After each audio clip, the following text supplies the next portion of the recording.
All right, good morning. If you will join me in the pledge, please. I pledge allegiance to the flag of the United States of America and to the republic for which it stands, one nation, under God, indivisible, with liberty and justice for all. Good morning. We'll call the June 20th already board meeting to order. Is there anybody from the public for a public comment?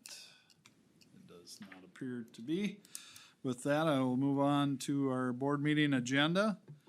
Is there anything that we need to add or? No changes today. No changes? I'd look for a motion on the agenda. So move. Second? A motion by Commissioner Schiefelbein, second by Commissioner Johnson. Is there any questions on the agenda? If not, all in favor of the board meeting agenda as printed, please say aye. Aye. Aye. Opposed? Motion carried. Consent agenda. Andrew, do you walk us through those items, please? Absolutely. So we have approval of the June 6th board meeting minutes, approval of social services, county and hospital accounts payable, approval of liquor license renewals, approval of 2023 state boat and water safety grant contract, approval of assessment contracts for 2024 through 2027,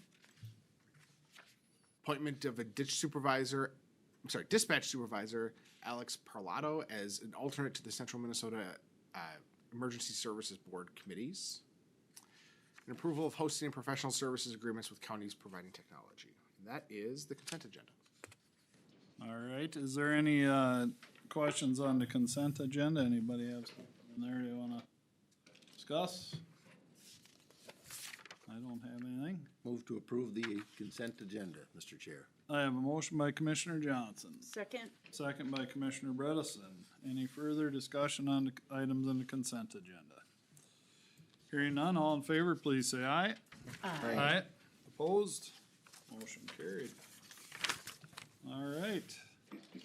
Barb Chafee, and I don't see Barb here, but I see representatives from Central Minnesota Jobs and Training. Good morning. Good morning. Good morning.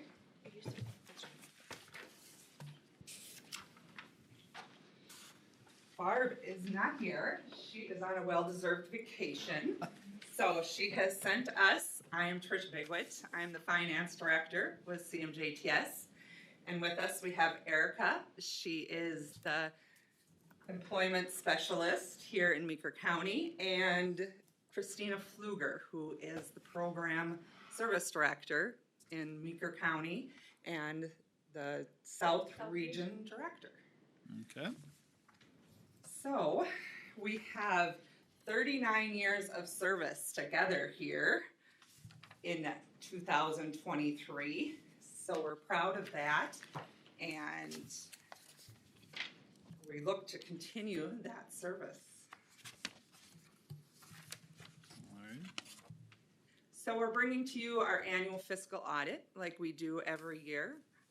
We're going to bring to you our performance report, our annual performance report, our commercial insurances, and we're also going to bring to you our success stories of what's happening in your county.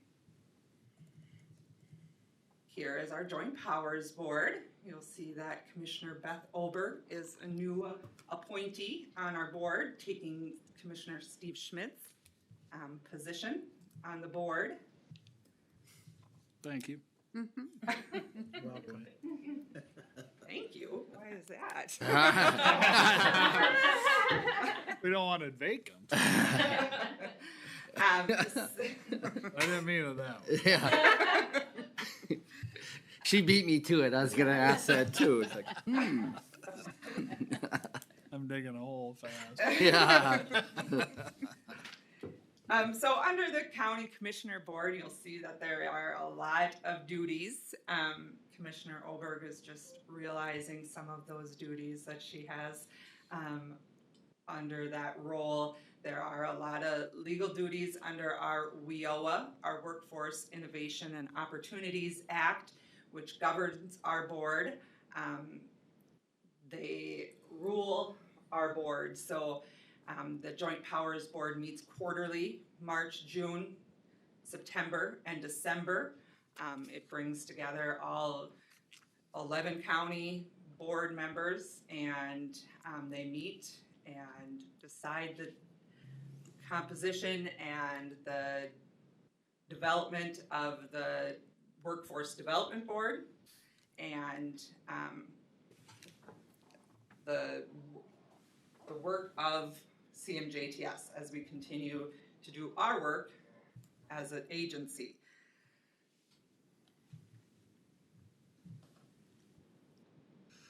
So the Workforce Development Board was established in 1933 and it still exists today. So that's a highlight. That's one of the longest established workforce boards, along with Franklin Delano Roosevelt established this board. And as we look, this is our career force centers. We have 3 of them. We have one in Cambridge, one in Hutchinson, that's located in the Ridgewater College, and then our Monticello, which is our comprehensive center. We have career force affiliate centers, and then we have our specialized centers. All of these provide services, our youth services, our public assistance services, and our adult services. May I ask a question? I don't mean to interrupt you, but in your affiliate offices, how are they staffed? 1, 2? Usually on call, otherwise as needed, or based on what services are going to be needed. So, let me see here. No, I can't go back. That's okay. I was just curious if it was, you know. No, so like in our Olivia Center, there, our public assistants are there, so that if there's a need based on an appointments or. She's there usually 2 days a week and then by appointments. Sandstone, the same thing, so. But specifically for Litchfield, there's one staff person there all the time, Okay, and that's me. That's it. okay.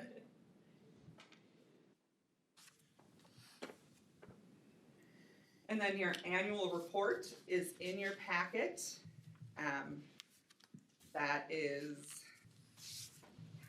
showing of our services, highlighting our adult programs, our public assistance programs, and our youth programs, and our workforce development programs. This really shows what we're out in the communities, what we're doing, how many people we've served, and the good that we're doing in the communities. Now we're going to look at what's happening in your counties. We'll look at first the annual fiscal audit. Clifton Larson Allen comes in, they do our audit annually. They come in once a year. They come in for a week, a year. They come in usually the last week in October. They review all of our financial records. This year we've managed over 90 grants.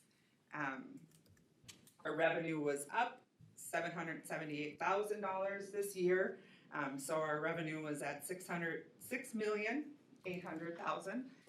So that's a good increase for us this year. They have found no internal weaknesses, no areas of deficiencies, no areas of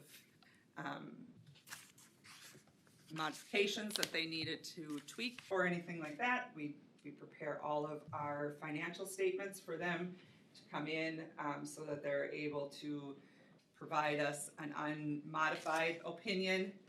So we're very proud of this, that they're able to provide us this opinion. It's 12 years in the making that they found no issues. So that's a good thing. Our IT director, she is on sabbatical right now. So I'll give you our commercial insurances is what she covers.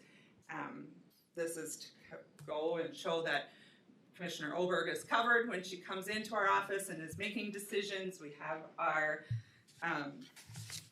officers and liabilities insurance, and then one of the hot topics this year is our cybersecurity.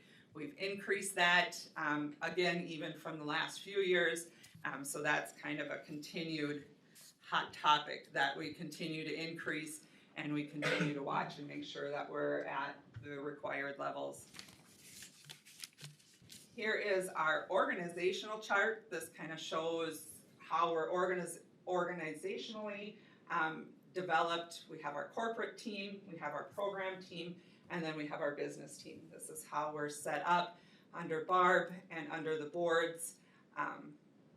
We have myself, Kristen, and Victoria in the corporate team, and then we have Dina, Christina, and Diana in the program team, and then we have Leslie at the head of the business team. So if you have any questions about any of the programs or anything that we're running corporately, that's who you would reach out to in our agency.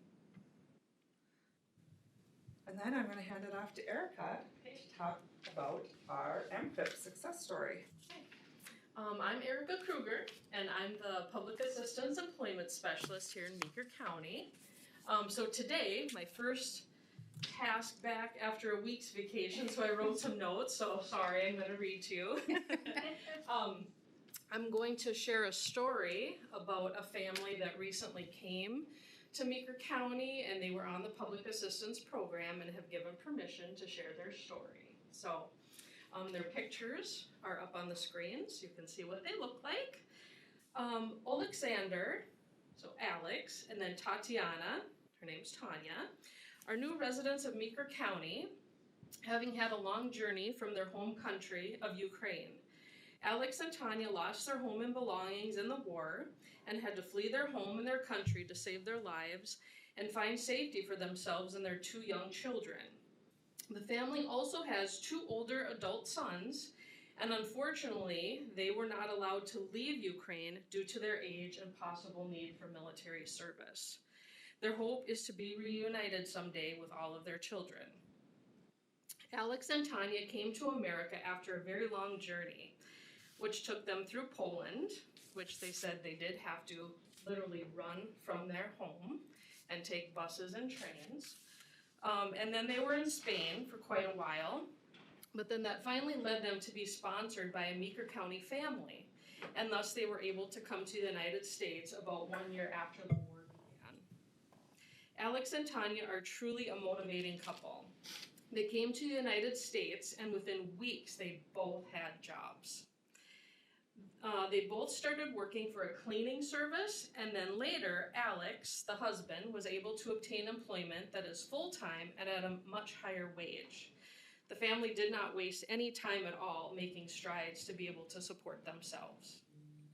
Through both of their jobs, the family was able to now leave public assistance due to the income that they're earning. So the family arrived in the United States not knowing much English at all in February, and then by June, they had become financially self-sufficient through their hard work and determination. So that's just a little highlight of what, of course, the public assistance program looks like. Families, hopefully short-term, need a little bit of assistance, and coming into the program with employment services with CMJTS, we were able to help them with some transportation needs to help them continue to get to work, and then also connect them with some other resources that they were only able to access through being on MFIP in Meeker County. So they did a very wonderful job in a short amount of time.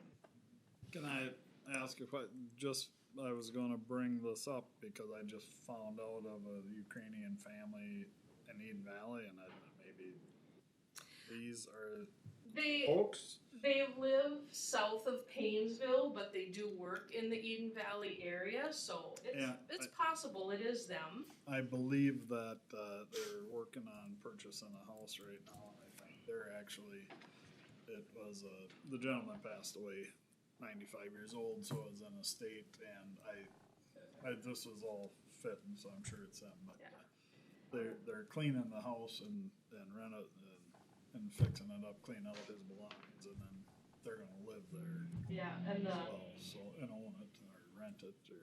It's possible. I don't know for sure, but the host family that they're living with, the wife is a realtor. Yep. So There we go. Yeah, Thank you. yeah. Then we're on the same page. Yeah. So do they also have a language barrier to overcome? Yes, because even when I worked with them, they speak Russian, because they came from the Donbass region, so they were very, very close to Russia. Very, very little English. So yes, I had to use a translator to speak with them. But yeah, very little. So they're working on it day by day. But a comment that was made by a person that was familiar with them, she said, I thought I was a hard worker, but she said they are Yes. very, very hard working. Yep. And when they, in their former life in Ukraine, Alex, the dad, he drove fire truck for 18 years. So yeah, they're very hardworking, determined people. It's quite amazing and everything that they've been through. It's interesting, how do they end up here? You know, Yeah. how just by Right. just good luck, or did they know someone here, or? From what I understand, in order to come to the United States, you have to have a sponsor. So for some, the family must have signed up to be a sponsor for a Ukrainian family, and then what channels that goes through, how they match, I guess I'm not sure, but they could not come here unless they have a sponsor. Because the sponsor has to be willing to help them for 6 months with different things that they need and get social security cards and get them acclimated to the country. So I'll ask. I know who sponsored them. I'll find Sometimes a out. church organization will, assist with things like that. and- yeah, Nice. but that's a short time from a different country Oh, to come on public assistance and to be off. So they're amazing. And now potentially be buying their own home Yeah. here. That's Yeah. wonderful. So that's just one little story of the things that occur with the programs. All right, and we wanted to thank Paul Bukovich for, where's Paul? There's Paul. there's Paul, for being a great partner and working with us consistently throughout the processes here that we do. Great partnerships that we have. So, yeah, and if you guys have any other work sessions that you want us to come to, I know that we came to one in the past, and that we were able to elaborate on our services and what we provide. We'd be happy to come to one of those again if you needed more information on what our services provide. So, All right. Because you help with English as a second language, and you help people get their GEDs, and there are multiple services that you provide, correct? yes, we can provide those channels to get those. Very good. A lot of resources and referrals to other services that will help a family hopefully become self-sufficient for specifically employment services, but youth programs, adult dislocated worker, whatever we can help them tap into, education, training, we help them with.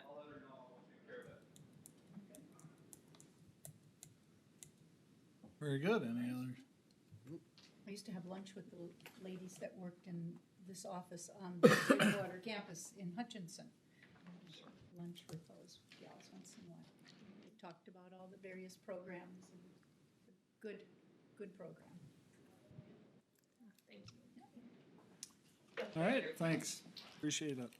Thanks for coming in.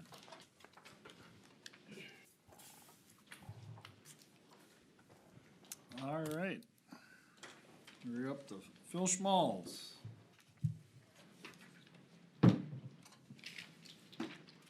Morning. Morning.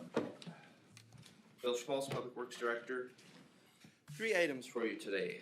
The first one is to consider awarding our 2023 pavement marking contract. The quotes, we got two quotes, they were listed in your packet. You can see quite a bit higher than what we've been seeing historically. We had budgeted $70,000 for our pavement markings. The low quote came in at over $126,000. We were ahead of it with our estimate. We actually estimated even higher than that. A couple things going on in the pavement marking industry. There's been a lot of consolidation. We used to have 3 contractors routinely. 2 of the 3 got bought up by the 3rd, so they're all one now. Camco, our low quote from this year's advertisement, is new to the job, so I'm excited to see some competition, especially from a local contractor. Hopefully that'll help drive prices back down in the future. But we do recommend awarding the work to Camco. I expect they'll do good work, and we'll work with them to do a good job on the project. I know I asked you this last year. How many gallons do we put down again? I don't have that with me. It was just phenomenal when you told me the number. It's a lot of paint, and our standard latex paint, so the cheap paint that we put down about every 2 years, well, it only lasts 2 years, I guess that's what I was getting at, so it's a frequent occurrence. Mr. Chair, the 2023 Meeker County Pavement Markings Contract to Camco of Dassel, Minnesota for an estimated total cost of $126,117.40. I have a motion by Commissioner Johnson, Second. second by Commissioner Schiefelbein. Is there any further discussion on pavement markings? You say that they use an inexpensive paint? Yep. Could they use an oil base? Could they use a better quality and then not have to encumber this cost every 2 years? Yes, yep. Latex is the low-cost option that's available, that lasts about 2 years. Epoxy is kind of the step up, but we don't put epoxy on our roads unless we're gonna grind the stripes in, because they will get scraped off by the snow plows, whether it's epoxy or latex. So we'll talk about a project we did last year where we got some federal safety money to do a grooved-in epoxy project, because that's about a 7-year life we expect out of that product. Cost difference? Significant, you'll see in the presentation. So if we were paying for it out of our own pocket, I would say you're not money ahead using the epoxy. It's extremely expensive. Okay. Well, if you gotta grind it in, I take it there's That's a extra big part of the steps. expense, Yeah. correct? All right, thank you.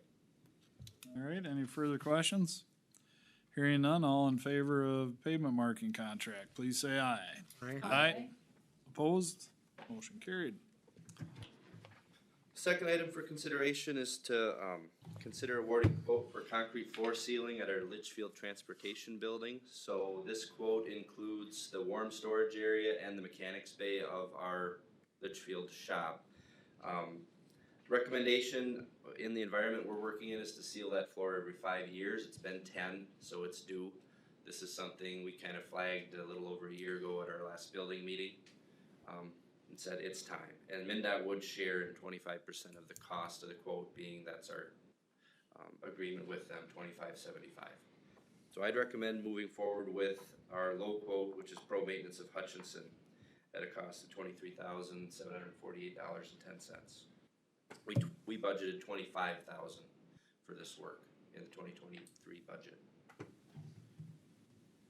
All right, Mr. Chair, I move to award the Litchfield Transportation Building floor ceiling quote to Pro Maintenance of Hutchinson, Minnesota for an estimated amount of $23,748.10.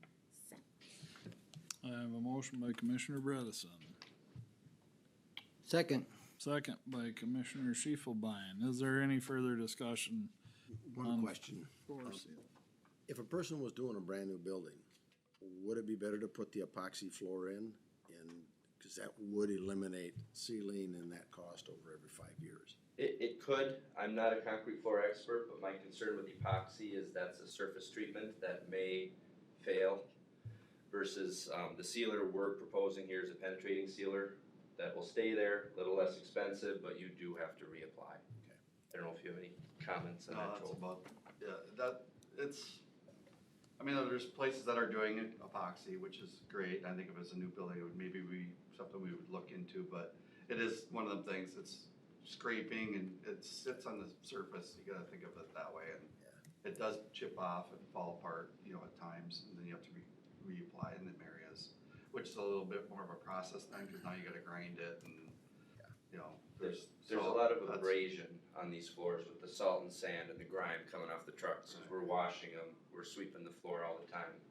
I guess that'd be something I'd be concerned with. Okay, then the second part of my question, how much prep work before they can do you have to just wash it, or is it?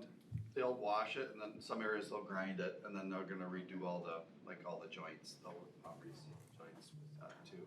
That's all. But it'll be part like of a this pressure wash type of thing, and then they might have to do a light grind on it if they do.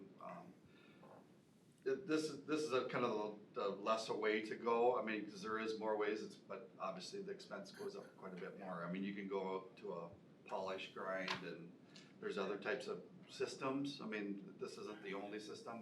This, I think at this point, we kind of just felt this was probably the best system to use at this time. And you're gonna get more in depth as the more you wanna do it. Yes, you get better hold up, but then you are gonna pay for the cost, you know what I mean? So it's kind of a wash, and I think this is systems that we've been using, and it seems to be working pretty good. I don't think that's a problem really, on that part of it. It's kinda, sealing and epoxy are two different animals Yes. altogether. I mean, sealing, you're sealing the pores And of if the you're looking concrete at- so it don't absorb. If you're looking at this floor, you're looking at probably just, you know, we're looking at $100-some thousand rather than $23,000. I mean, Yeah. it's really expensive. I was gonna say, they probably want you to seal it and then epoxy it even, if you're, I mean, It would only be practicable if, I think if you did it brand new to start out with, cause that would be the only way you'd really get your money out of it in the long run, don't you agree? Yeah, I mean, there's still a lot of theories on, you know, I mean, I guess that, I would have to really kind of look at that. I think that we tried to kind of just get a just estimate of that, cause we did look into it a little bit when we were looking for sealing. And I just, from what I've gathered from the information from it, unless we would really go in and research it a lot, I'd want to spend some more time and actually see shops that they're doing to really get that idea where that would be at, because, I think just for that kind of money that we're spending on it would be something we'd want to make sure that Phil and the guys are kind of good with that too, so. It was done 10 years ago. So Right. whatever maintenance you're doing must be well done because you've extended the life for 10 years. We So- try to keep it clean, Yep. but I mean, it's due, we do have some pop outs showing. We don't wanna wait until we see surface defects to seal Sure. it. So in the future, we may try to stay a little ahead of a 10-year cycle, but, we did exceed what was recommended. Very good. all right, all in favor of the floor ceiling quote, please say aye. Aye. Opposed, motion carried. Highway report. Alright, third item, I put a copy of our annual highway report for 2022 in your packet, and I did put together a brief presentation that I'll walk through now that kind of lays out some of the construction and maintenance items we had for costs in that report. So major construction in 2022, really comprised of three contracts. The first contract included those first three roads, reclaim and pave, that's where we grind up what's there, put back new pavement after we prep what we ground up. Then there was a CASA 4 reconstruct in the city of Dassel, that was led by the city of Dassel's consultant, Bolton Mank, but we did have involvement with the project. And then a highway safety improvement contract, that's a federally funded safety program. We'll talk about pavement markings when we talk about that project. Just a map of the reclaim contract, there again, those three roads, 21, 23, and 28, they're all 3.2 miles long, got ground up, repaved. Give you an idea, it's about a $3 million project between all three, so about $1 million a piece. That was all paid for with our regular CASA dollars through state aid. Picture of CASA 21, just wanted to give an example. This is actually one of the better looking parts of 21 before we did the work. Big problem we had on 21 was the edges breaking off. So if you kind of notice in this picture and the next one, the fog line looks a little closer to the edge in this picture because we widened the paved lane, try to keep the fog line where it's at, keep traffic off of the edge of the pavement and extend its life. So same spot, this was taken this spring, so it's since received new paint and chip seal in 2023. But nice smooth road, should be good for quite a while. And I didn't take pictures of 23 and 28, they look the same. Just a map of the CASA 4 reconstruct in the city of Dassel. So like I said, it's a joint project with the city. So the green are city streets, city only project. The blue is what we participated in. That's part of our CASA 4 through Dassel. The southern limit there is US Highway 12, and the northern limit is up by the cemetery in the north end of Dassel. That project, just over a half mile long, full reconstruct. So they ripped everything out, replaced what's under the road, curb and gutter, sidewalk, you name it. And as you see with the cost breakdown, the county share was small. Most of the utilities, that's a city burden. The local road improvement program, that's state bond funds that were earned for the project, and then the city spent over $1 million so far. And then we're at about $442,000 so far. Project's not complete, so in 2023 they have to put on the final lift of payment and do cleanup work. It's a picture of what it looked like before. The shoulder pavement essentially failed, so that got scabbed in or pieced in a few years ago just to get it to 2022 where it would get fully reconstructed. Same spot, there's what it looks like today. If you look at the curb lines, you see it's a little bit low. That's that last lift of pavement coming in this year. On municipal jobs, that's pretty standard because of the deep excavation that's done. Give everything an extra season to work out the settlements that may show up so that you have a smoother road when we're all done. Did they do septic and water and everything, the whole? Sewer, water. I don't know that they fully replaced everything, but they looked at everything and replaced what they thought didn't have, 30, 40 years of life left. That's got a significant amount of travel on that road too, doesn't it? It's in our, upper 20% maybe. It's a pretty busy road. Through town, yes. Once you get north of town, it lightens up quite a bit. But yeah, it gets a lot of city traffic, I'd call it. Then the other project or contract I mentioned was the Highway Safety Improvement Program project. So that's a federal grant program where they pay 90% of the cost. We chip in a 10% match. So the longer lasting pavement markings, that is that top project. So the top and bottom, you're looking at two different projects. And we expect a 7-year life out of that. There we'll grind in a shallow groove on the edge of the pavement for the edge line, and then put back a wet reflective marking, which instead of round glass beads like we use standard, it's a angular hodgepodge of different shapes. It gives better reflectivity in the wet. That's why we call it wet reflective, which you want if it's recessed, because you're gonna have water standing in those recesses sometimes. And I'll show you the next slide. Significantly more costly, but we do expect 7 years rather than 2 out of that process. So when we're able to access that federal safety money to put that on some of our roads, that offsets our annual costs with their pavement marking program, so we go after it whenever we can. And then the other project was simply widening. So standard, if you want to call it standard these days, edge lines are 4 inches wide. We can get federal safety money to put down 6-inch markings. Today, most of our markings in the county are 6-inch on the edge. Costs of those two projects, I didn't break it down in a per mile, but if you look at it, over $300,000 for 43 miles of road versus $100,000 for 124 miles. So cost goes up substantially.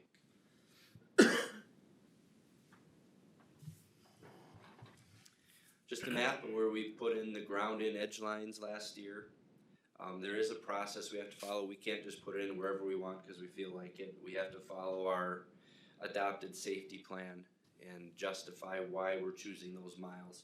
So there are more at-risk roads, I'd say, for run-off-the-road crashes. Do we grind it, or No. we have it done? This is all contracted out. And there's the enhanced edge line, so just the widening, quite a few more miles. Like I said, helps supplement our annual pavement marking program. So total construction in 2022, we're just under $6 million. Keep in mind, almost $2 million of that is state LRIP money and city money on that 4 project. Otherwise, a big chunk of our state aid funds and then a little bit of federal money for the safety projects. maintenance costs. So they were up pretty significantly in 2022. Our CASA maintenance 43% over what we saw in 2021. Biggest parts of that were snow and ice. 21 was a light year. 2022 we got hit on both ends pretty hard. So a lot of time, equipment, materials going down on the roads. Then chip seal. Our 2021 chip seal program was, I think, around $200,000.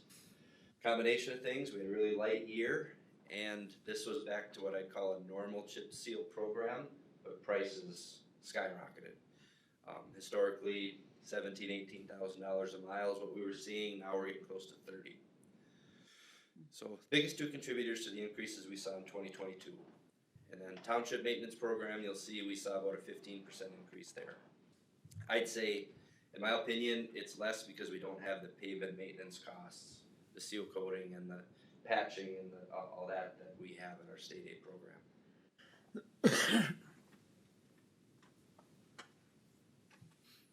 So just to show how we're paying for those costs on our state aid system, our state aid apportionment, the money we get from the gas tax and its similar contributors was just under 2 million, so that makes about 710,000 of what we spent last year on maintenance come out of our local levy. For township, you'll see if you look at that last line, and if you look at the last page of the annual report, we list every year what percentage, essentially how much are we subsidizing the township maintenance program. Our target historically has always been 30%. Here it was about 25%, so we're low. So that helps justify the increases we have coming on the township program, in my opinion, trying to catch up to that 30% target. And just in case you're wondering, 100 miles per year is what we have as far as an increase. I think it's 23, 24, and 25, $100 each year. And then we'll reassess that 3 years in advance of 2026, which is soon, to relay to the townships what the increase will be in 26, if any. Any questions? On the township thing and the grading, like in Wright County, where some of our land is, they oil all the roads, you know, the gravel roads, and then they don't grade them. What's the cost difference between that and us grading them all? Because they don't, it seems to be, the road seems to be in good shape too. Yep. Like, you know, it's like it doesn't change much where you'd think if you don't oil them, you know, you have to grade them. Mm-hmm. What's the price breakdown in terms of that? I can get you that. We haven't paid for dust coating at the county for years. Yeah, so I know. No, I was just curious because it's like, you know. I can tell you that 6 or 7 years ago before I was here, I was working on kind of a break-even study for gravel roads. At what point, it's dependent on traffic level. At what point are you better off putting down dust control than just repeatedly applying gravel and blading it? Yep. And where I was at back then was about 100 cars a day, which is a pretty high-use gravel road. That could be completely different today depending on what the costs are of dust coating. Typically they're using calcium chloride or sodium chloride. And to do that, you have to start with a good road and have to have good gravel. But if you have good gravel down, that'll protect your gravel too. Yep. You don't have the dust and the rocks all running off the road. Yep. But actual numbers, I would have to put something together for you. I'd be guessing. If you don't mind, because I've always kind of been curious of that because that road is always never touched. There's no dust. And so everybody never complains about that, but I'm assuming it's got to be more expensive to some degree. But Does the township take care of their own maintenance there, or is that? I'm assuming usually it would be township oriented, but I don't know. In Wright County? Yeah. I think most of our border townships, they have their own shops and they're doing their own maintenance. Yeah, it'd be. Yeah, I know. Yeah, I just hauled some grain for a guy too, and all them gravel. Was 2 miles of gravel, and it's dust controlled all the way. Yep. Blacktop.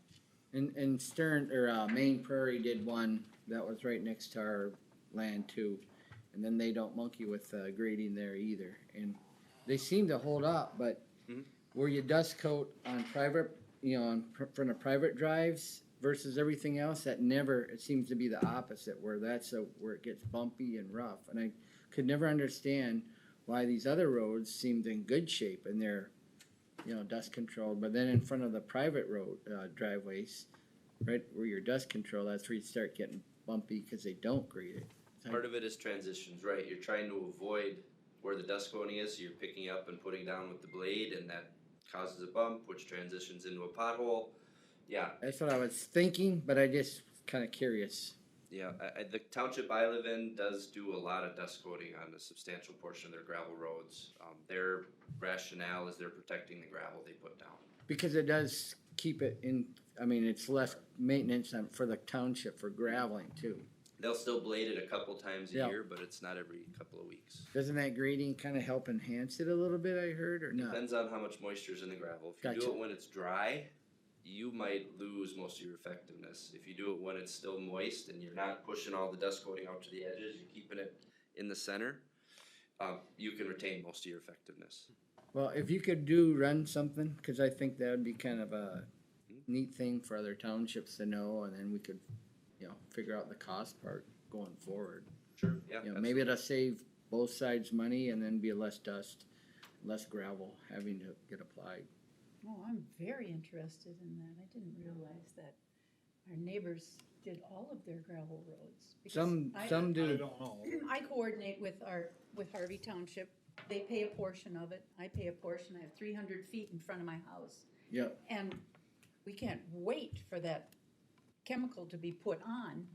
Yeah. Because the dust, it's awful. Kingston does the same thing, 50 and 50. Yeah. But that transition, like you said, is always, after a while, it's always terrible. Mhm. And right in front of your driveway, it probably gets, something that starts like boom, boom, boom. Little Yeah. washboard. Yep. But the cost differential, I'd be curious to know. Yeah, I haven't put those numbers together for years, so I'm interested too. And Oh. you mentioned two different types of chemicals that have been used in the past. I've heard of those.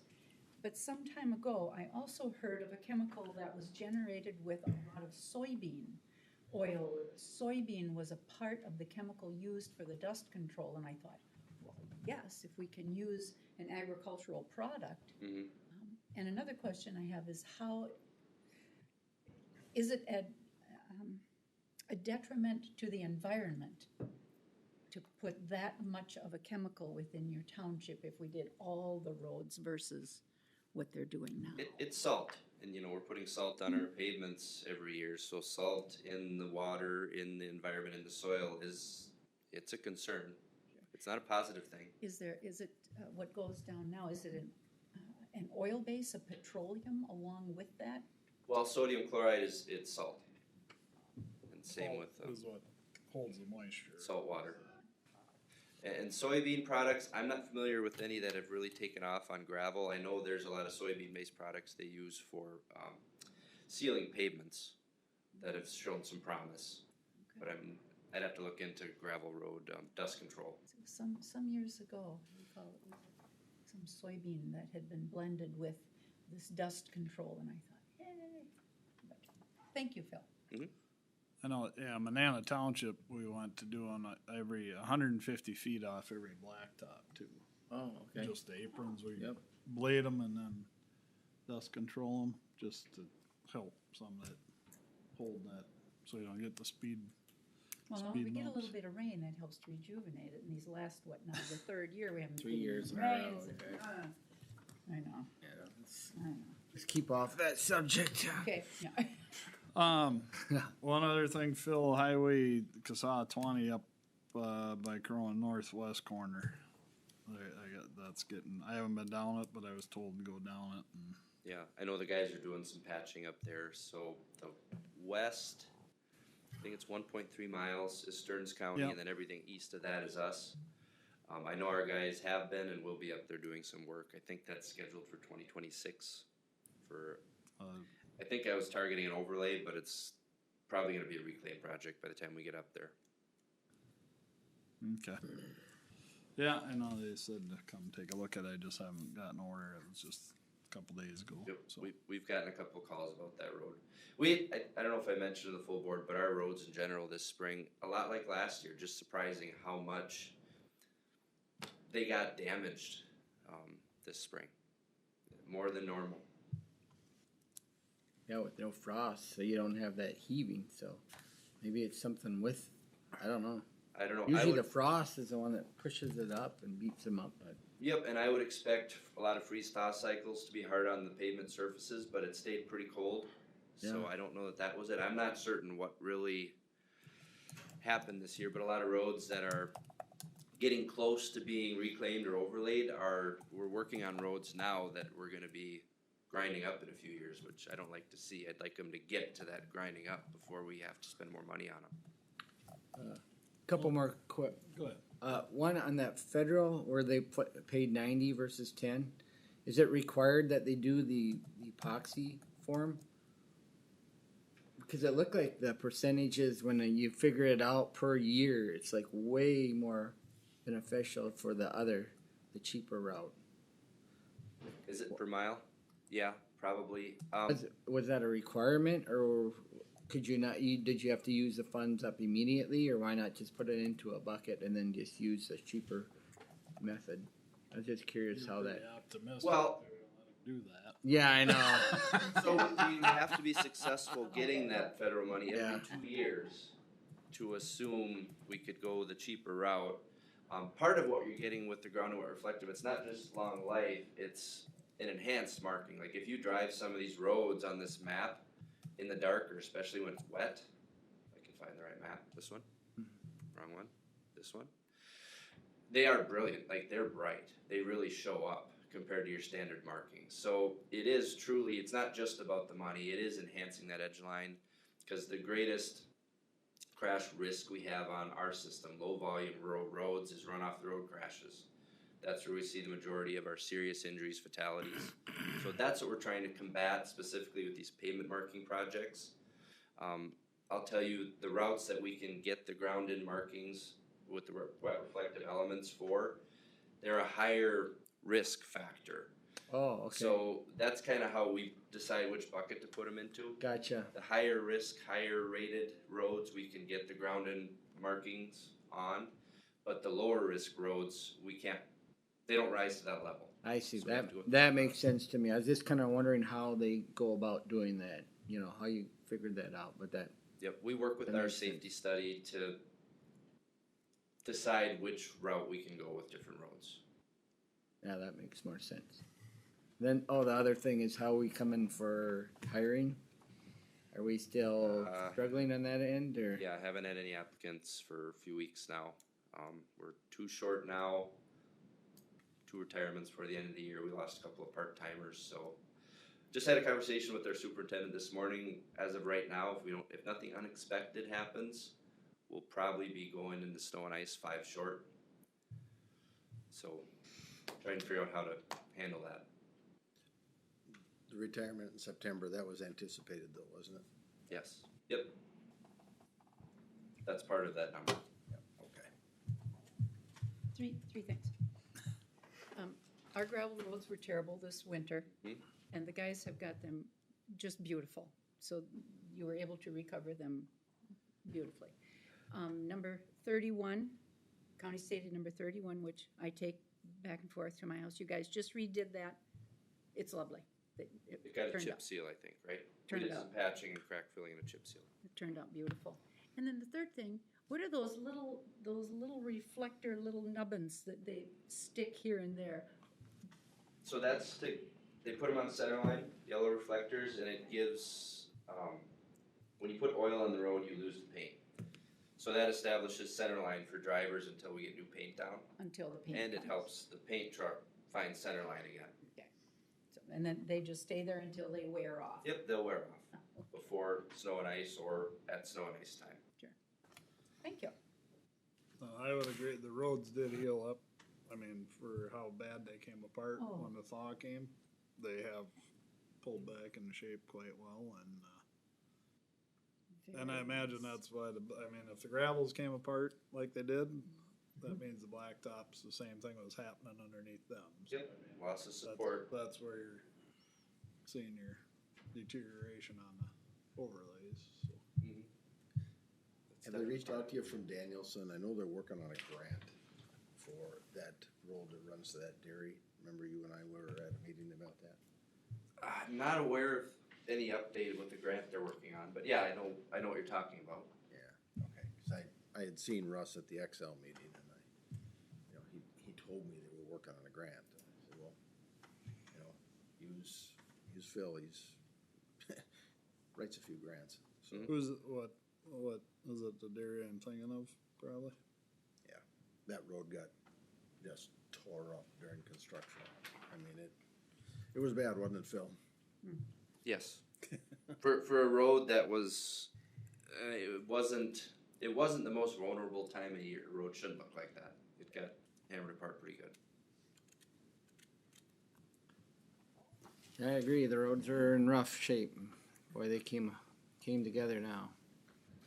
So if you're 5 short come snowplow and fall season, do you have a back, I mean, will you be looking to maybe outsource or subcontract? It's crossed my mind. I don't know what You might have to contractors. start looking into that soon, if that's, Yeah, we've got to start game planning. This morning, our conversation was mainly focused on, do we try and expand everybody's routes, or do we have unfilled routes that we try and cover after we finish our normal routes?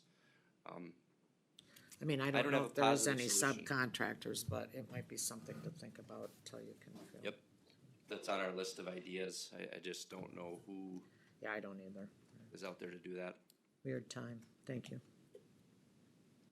Or we have to do like we did with corrections and somehow get more pool of people into that area, but you know how you do that. I do. Sure do. How many townships do their own roads? Two Two. in Meeker County. So we have 17 townships, 2 Just the two? through contractors. All right, anything else? All right, thank you. Thanks, Phil, appreciate it.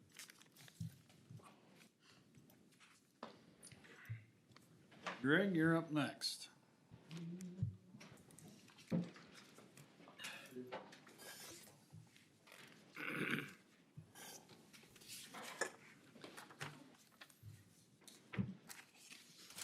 Morning, Greg Schultz, Land Use Director, so I got 2 CUPs and 1 preliminary plat. So the first one is Halsing, John Halsing property on Collinwood Lake. This is a bare lot. Just wanna do some planting in the front edge by that lot to make it more accept, take up some trees, maybe put corridor, put some riprap in. We're gonna rework about 5,100 square feet. In that area to kind of make it more level. It's pretty hilly and bumpy. I don't know if you can see in the pictures, you can't see very well, but. This one did get some activity from some neighbors, as you can see. They did show up and they were curious about what's gonna happen with the vegetation and that. And they also complained about they didn't get enough information in our advertising, which is not required. We just have to put out there what actually in the ordinance they're changing. We have to put the specifics on what exactly is happening with the property, but, somewhat satisfied when they left the meeting. It's gonna be about 380 cubic yards of soil to be reworked. Another 30 yards of riprap to be brought in. That'll be the total work there. Total work again, we gave them 450 cubic yards total to be reworked and added in the project. I always go over about 15%, 10-15% over what they're expecting because they don't know what they're gonna get into at the time when you get into. This site was apparently an old agriculture site, had pasture land in it, so there's a lot of barbed wire, there's glass, there's stuff like that buried in the shoreline. Right now, they're gonna try to tear that out and try to make it more usable, be part of the project restoration as well. So. I'm always amazed with all of these that we receive, and we receive so many of them, you do contact the DNR, but they never have a comment. It says, has not commented on this project. Very rarely, they never come. But it's part of the regulation that we must notify DNR for all of these. Why don't they comment? Because, It's not really their issue, it doesn't get into the lake. Once it hits the water, it's a DNR's issue, all the shoreline stuff is the county's jurisdiction. I think unless it's a bluff impact zone, steep, slope going to the lake that could cause a lot of erosion and other issues, they really don't pay that's, attention to it. you know, but I see a lot of these are that. And whatever the slope is, every shoreline slopes to the lake. It just shocks me that the DNR isn't more aggressive in. I don't wanna stand up for the DNR too much here, but Emily is brand new. Emily Javens took Ethan Jensen's place, so she's probably learning the ropes and, you know, Well, Ethan didn't comment a lot either, so, No, No, so much for sticking this up. is. Yeah. just saying. But then after the landscaping is done, you know, then all of their fertilizer for the grasses and the shoreline has a completely, of course, different look to it. I don't know, I just don't understand why DNR doesn't have at least a little bit of an input. What would, if they were to come and say, well, you know what, really don't like this idea of ripping out all of the vegetation and putting in these humongous boulders and washing and chemicals then from the lawns, manicured lawns coming into the lake, how much could they say about these various requested projects? Could they put a kibosh to them? no, they would just make a recommendation. If it got to the water level, water point, they'd have to do a water appropriations permit at that point. Like the riprap, they're gonna extend the riprap way out in the lake, they're on 6 feet. And like 20 feet out in the lake, then they can file a DNR water appropriations permit, which would be separate from our permit, to allow that much material to go within the lake. Everything on the shore, you're gonna pretty much let us handle that end of it. Bluff line stuff they do, they don't like stuff in the bluff line, they like to have input on bluff impact zone stuff. But to be a typical bluff, you gotta be greater than 25 foot of elevation above the lake. It's gotta have a slope greater than 18% on 50 feet or more. So there's certain criteria that they will, it's gotta be pretty steep for the DNR to weigh in on that. So a lot of these lake shore properties like this one is not considered a bluff. So they just consider the town, or county kinda can handle the terracing and all the landscaping project at that point. I'll go on the record and say I'm all right with DNR's current way they deal with that part. I would second that. Yeah. Well, and I think we discussed this once before, I mean, no news is good news. If they, rather than comment on every one, if they just don't comment on it, they don't have an issue with it, is the way they. I always assume they've taken a look and there's nothing to see Yeah, here, so that's why we don't get a comment. Yeah.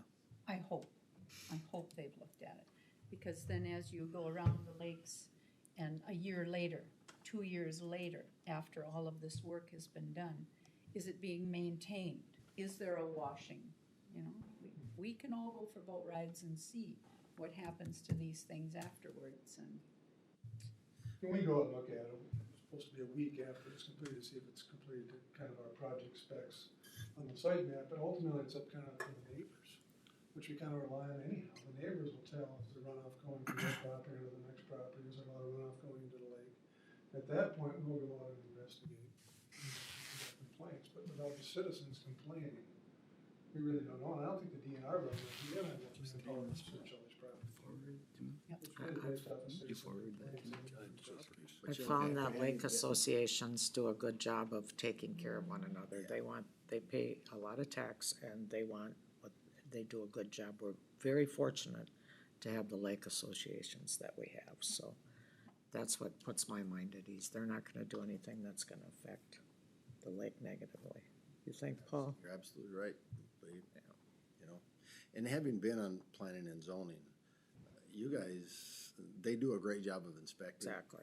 And they make conditions on these. Sometimes you have to do this, you have to do this. This has to be done during the process of the work. So, you know, when they bring us a plan to approve, I'm comfortable that they've done due diligence, and it's, you know. I am also. two things that I always look for. Is there neighbors, are there neighbors that come to the meetings? Are there complaints? Which with this one now there were. But then I also look at what was the vote of the planning commission. 7-0. Most of them are 7-0. Well, I hope that they're looking at all of these. We always have two people, the chairman of the planning commission and somebody else always do the property with myself. So there's always three sets of eyes now on these properties ahead of time in the project. Get a lay of the land, just walk around, yeah, should be done, that should be done. Part of the plan, part of the land, and the whole process. It's never like to come in before the board and sight unseen. We're always on the properties. All right, are we, ready for this whole thing project? I think we need a motion, don't we? Mr. Chair, move to approve the application of the CUP to move more than 10 cubic yards of material within the shore impact zone and 50 cubic yards of material in the shoreland district of recreational development Collinwood Lake with the conditions. I will second that. A motion, Commissioner Shifelbein, second Commissioner Johnson. Any further discussion? Hearing none, all in favor, please say aye. Aye. Aye. Opposed? Motion carried. Next one. Next we got is a CUP 16091. This is for a Kenneth Ness property on Big Swan Lake. This is actually an after the fact CUP. It was reported to our office in September of 22 about a lot of landscaping going on. Paul Lundgren, our enforcement officer, went out there and talked to the landscaper. Kind of halted them at the time. They're pretty much done. Then again, in March 23, since we didn't hear from the landowner, Paul sent them another letter. And in April, Kenneth came in and applied for the after-the-fact CUP permit. This is a pretty extensive project here. 150 feet of riprap, 14 by 14 concrete pad, front and rear work material, about 110 cubic yards. You can see from the picture, it's pretty steep.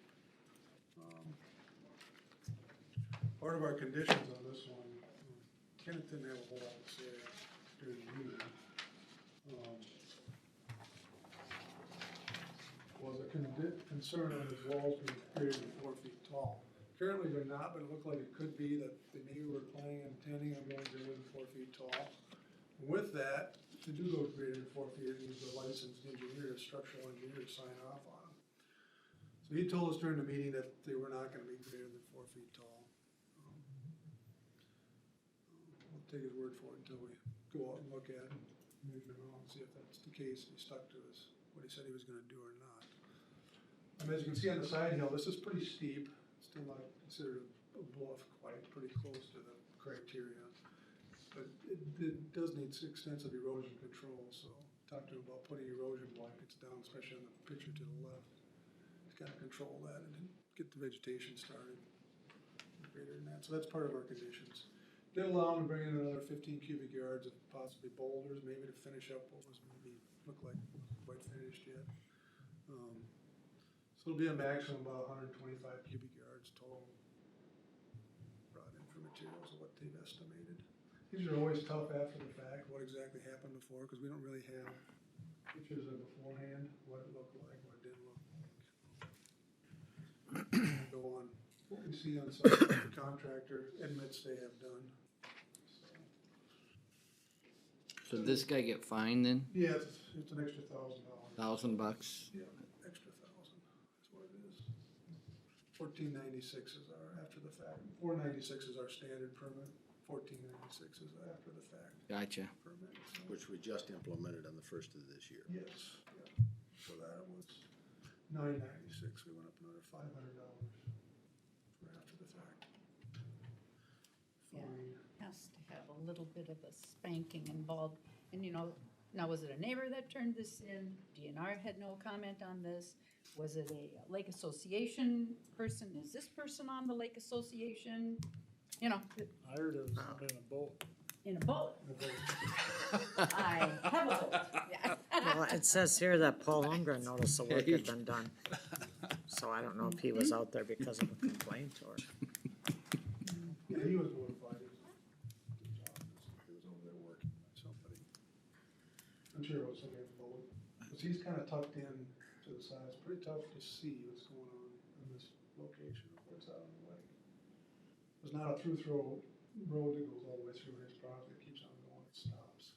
He's on the dead end of it, so I think it was something about it. And on these lake associations, not everybody likes everybody on Oh, no. Really? I didn't know that. Or with There's the contention approval of sometime. Phone call to turn in their neighbor who's Wow. doing something like this. Regardless, it's an after the fact, no Yep. matter who made the phone call. And he paid the fine, correct? Yeah, And it will be looked at now to make sure it's not 4 feet high, or you've done Yeah, that. we'll go and look at And if it is, he's gonna have to have an engineer sign He's it. gonna go out there and do some specifications on sign off what's. And that's the rule, if it's over 4 feet, they always have to have it. Okay. Because there were some neighbors that came to this meeting and were questioning things, so that's good. Mr. Chair, move to approve the after-fact application for a conditional use permit to move more than 10 cubic yards of material within the shore impact zone and 50 cubic yards of material in the shoreland district of the recreational development Big Swan Lake with conditions. Second. Motion by Commissioner Johnson, second by Commissioner Olberg. Is there any other discussion? Hearing none, all in favor, please say aye. Aye. Opposed? Motion carried. Birdwing, second edition. Next one is Birdwing Second Edition. This is for Richard and Elizabeth Carlson. They're planning on, this is a conservation subdivision of a 10-lot plat. These are kind of unique to the county. Last one that was done here in the county was about 2012. So what it is, it's different than a conventional plat, in that these lots can only be a half acre to 1 acre. The rest of that land is common open space owned by the association, everybody that's a part owner in this, they control that open space land. This is actually gonna be in conjunction with the 2-lot plat he did back in 2020. Remember that? He came back and this is gonna be, it's an association, that's part of an association too that has lands, everything's connected, all common ownership. The only issue we had, this was with the county attorney opinion, which they did Steve Besser do this one in this case. Normally they have, Wood and Noon do the opinions, but since they did, I'm working for Mr. Carlson, we had Steve Besser do it. The only thing he had was on a mortgage document that had to be, satisfactory in order to the final plat recording. So, one thing that's a little bit unique about these conservation subdivisions is that road, that cul-de-sac needs to be completed before this final plat can be recorded, which is a little bit different. So before you can even apply to get the final plat done, that road pretty much needs to be done, which is part of our ordinance and conservation subdivision, which is a little bit of a wrinkle compared to our standard plats. Where's the building that exists out there right now, the one where they used to have, Just to the south. just the You see that south there? You see that GL1 below that on the side map, the left map? GL1, that's the residence place. Okay. There, just to the south, of the actual Birdwing. it was a spa, It's wasn't a it? spot, it's still there, big barn, big house. Still, I don't think it's active anymore, but that's just to the south of that. Does that turn into a private cul-de-sac, or is that, did, It's the township specs, which means it's got the 66-foot Yep. wide roadway, big enough. If they wanna have a snowplow or a township take over, they can. It's up to the township to, whether they wanna take it up, but that'll be the township specifications. Gotcha. Yes. This seems like we've been talking about this for a long time. He's been, like you say, you mentioned, he's been working on this for about 10 years. Surprised, I kinda thought maybe it had gotten forgotten or something. Finally coming to fruition. Planning Commission was very happy to vote on this one. I bet they were. I'm gonna guess so. All right. I'm looking for a motion on Birdwing. Move to approve the conservation subdivision 10 lot preliminary plat of Birdwing Second Edition. The lots are located in section 6, Township 118, range 31 of Greenleaf Township, located within the shoreland district of Star Lake. I have a motion by Commissioner Oberg, Second. second by Commissioner Bredesen. Is there any further discussion on the Birdwing second edition? Hearing none, all in favor, please say aye. Aye. Aye. Opposed? Motion carried. Thanks, Greg. Thanks, Greg. Thanks, Greg.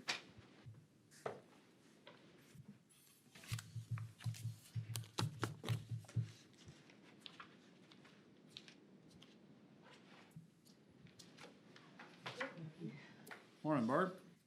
Third Block County Auditor.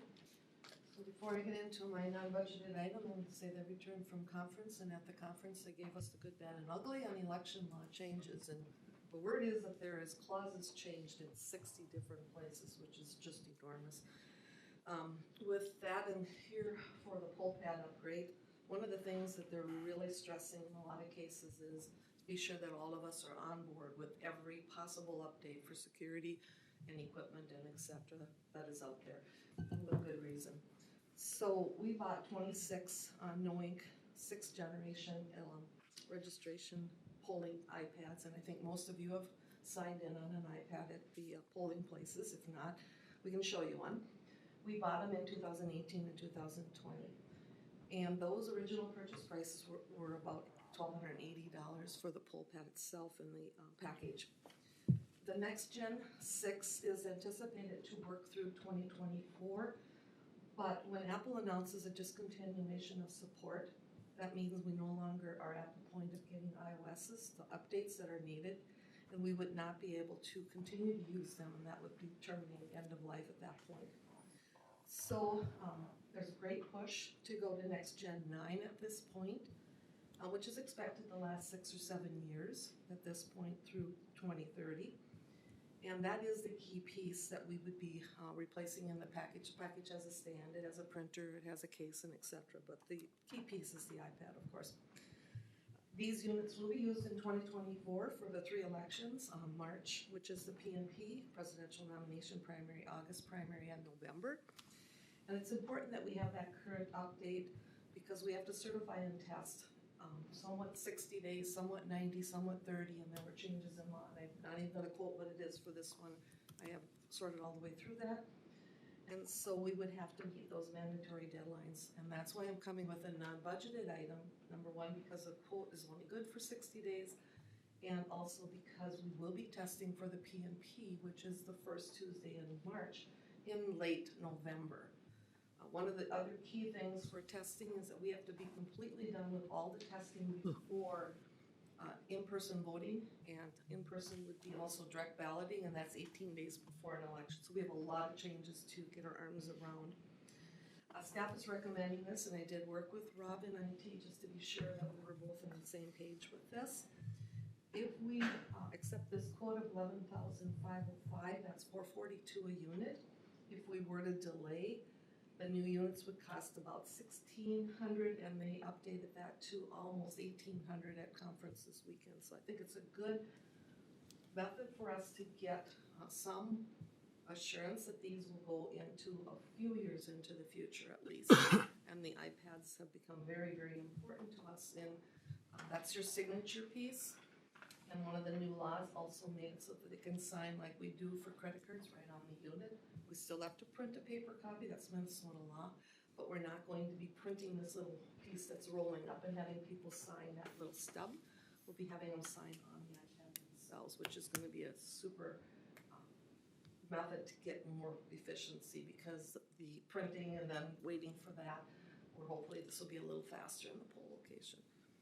So our recommendation is that we do accept the quote from No Ink and authorize to upgrade the iPad so that we potentially can use them through 2030, pending any Apple announcement down the road. So any problem getting these units? Oh, he said that these are ready to go. I did double check that because our contact Bruce was at the conference as well, sort of nudging some of us along so that we would make a good decision one way or the other, either to go through 2024 and hope that they were okay, or be aware of other products that were out there, or what other choices we were gonna make. I feel that this is a good choice, and in talking to Rob, he felt that the same, so that we can, buy some time on these and move into the future a bit. So these units that we purchased, what was the expectancy at the time? Because I don't recall ever hearing that Apple was gonna discontinue support. Apple is really sporadic on their discontinuing of products, is what we understand, and so when we bought them in 18, they were telling us at that point, that generation could go as much as 6 years. I believe that even by upgrading these, at some point, Apple may make a decision, as they're telling us 6 to 7 years. Don't know, it's all dependent on their work and what can be done. There is Gen 10 coming out, but Gen 10 is a lot more expensive, and I don't know if we wanna jump to Gen 10 or if we wanna go to Gen 9 and buy this time. So when we bought them, we didn't have an expectation? Cause I remember when we bought them. And I could go back and look about, they Well, I gave us mean- some timeframes on them when we bought them, and I know the 2020 was when we bought 2 more units. Right. The 18 was when we bought the 24 units, Seems odd to me is all. but seems like a short time, and when they're telling us 2030, that also is, that's why I was consulting with Rob. So who has said that Apple is gonna discontinue support? Apple gives announcements occasionally, and when they discontinue support, that's the end of the support for that unit. So they just tell you in a week later you don't have support, or, It's actually about a half a year. okay. There's a Like reason, your iPhone 6. yeah. They ain't gonna support it. I know, but I'm just saying, this is another $11,000 I know. right now that maybe we don't need to do yet. I just am a little concerned. So, in Harvey Township, we do, You get the mail ballot. yeah, we, So with the changes that are coming forth, we have not used the iPad for registering people when they came in to vote in advance. Advance either being direct balloting or absentee balloting or in-person direct. Early voting, there's different terms of that. So for the 18 days prior, when they would come and put their ballot directly in the machine, which I believe the new law will require us to do that for 24. For sure it's for 26, and not positive on 24, because I said some of these are effective July 1st, some of them are effective after this next 24 election, and there's a whole array of changes. We will be able to use this to sign people in across the county, rather than doing some of the manual paperwork as well. And that will automatically tie, let's say, Litchfield city people that vote in person here on Monday or prior, to update so that they can also come to the polls and vote there as well. So the paper process is going to go away with the more use of the iPads and the new law changes. I don't think we're gonna have, I think it's a checkmate, because once you have no support for your I product. understand that, but this is a shot in the dark. We don't know when. We have somebody telling us we may not have support. No, I thought they said they were not. No. Is it may or is it we're not? Oh, Read that's, it. When Apple announces discontinuation of support, then at that point, we will not get the They haven't iOS announced that. updates. And so it is expected that that's going to happen in 24. On the current Gen 6. And so I don't know if you want me to limp through 24. No, I'm not. Or I'm if just, you I'm want us asking to- legitimate No, questions. exactly. Because And I this- remember when we bought these, they were supposed to last, and Yeah. now here we are, we're looking at another. Exactly, and when they're telling me 2030, I'm skeptical on that too. And I think when we bought them initially, there was some grant money. Now this is just a non-budgeted item. Correct, we did buy these on 25% county Right, contribution, so. 75 grant. And there might be grant money coming too, so, to purchase. I got a good idea how to make all of this work, but nobody wants to hear it right now, so we won't Yeah. get into it. So what you're saying is if we commit to this now, potentially, we could save $1,300 a unit. That's what I'm understanding. And again, I'm skeptical on the 2030. You know as well, yourself, just Paul, like this is everybody just said. another company that it's just whatever. I mean, it's fine. We spend a lot more money, but It's the same thing with It's old computers, after a you know, while. and all of a sudden now, we're not gonna support this. oh, Yeah. and your Here we cell sit. phone, yeah, I Yeah, have an it's- ancient cell phone. I would think by law they'd be required to provide that's why that's part of the reason I'm skeptical. I don't think they can call us up 2 months before an election and say I just can't imagine why they do that, but I'm getting a little sick of Apple, so I'm not sure. And I go with that, when they were telling us about being very, very conscientious of the upgrades that are needed for our equipment, I know that once in a while they give us the option of, you can get through this election, but you need to upgrade here. And so there's a lot to follow on each one of those, and I personally try to be on target with my updates because I don't want that to come back and hit me. Just, So they have to give you 6 months though. that's what I understand, and so we could, and we're not supposed to change equipment between the March PMP and the August primary. So I can't believe, I would think that we could work with Apple, but I mean, you can imagine what we're talking about here if they're actually gonna pull the plug. That'd be unbelievable to me, but, you never know. I just. Well, I think, Yeah. I think comes down, it's more math for me. $1,610 per unit versus $442 is $1,167 per item, times how many? 26. 26 units. 30,000 bucks, so it'd be 40,000 bucks, 42,000 bucks. If, When? well, when. It's gonna be a when, it's not a if, it's I don't it's know. if we I do don't it know now how or that if figure we do comes. it later. That's That's fine, if. but, Yeah. Yeah, I know. I just struggle with this. It's It's, rock hard place. Why do we Yeah. have Yeah. 24 units? Okay, we have 26 units, so 26. the reason we have that is because our larger 500 or more registered potential voters to a unit, in Litchfield City, we have 10, and in 2 other communities, we have 2. All the others, we have 1, except we do not have any in the Grove City unit, which is 3. We do not have any in City of Darwin. And in talking to my colleagues, some, because of the costs and going before board and getting, these large investments, are choosing to pull back in some of their smaller communities and go back manual. I've stayed with my smaller communities to be manual and my larger ones to be electronic. And so we kind of are running 2 systems, but I think it's budget wise, because in our smaller communities, we can wand them in, and our time doing that, some of the manual processes, does not exceed even the maintenance on these per year, let alone buying the equipment. And so maybe at some point, it would be looked at again, that 26 is too many for our county, I don't know. Or maybe it would be better to have all of them on the same platform. And again, I don't know. One of the changes that's coming, and I don't know if it's in the newest update, is that a unit could be used at a location for 3 different poll sites. In other words, Grove City, because they share Sweet Grove, Grove City, and Acton, and they're independent, however, they all 3 go to 1 collection box, because that could be programmed for all 3. It is hoped that at some point that the check-in can also be all 3, that this equipment can cross over. Currently in law, that's not allowed. Each one, if you're a roster, you have your own poll pad, it's a roster, it's electronic paper.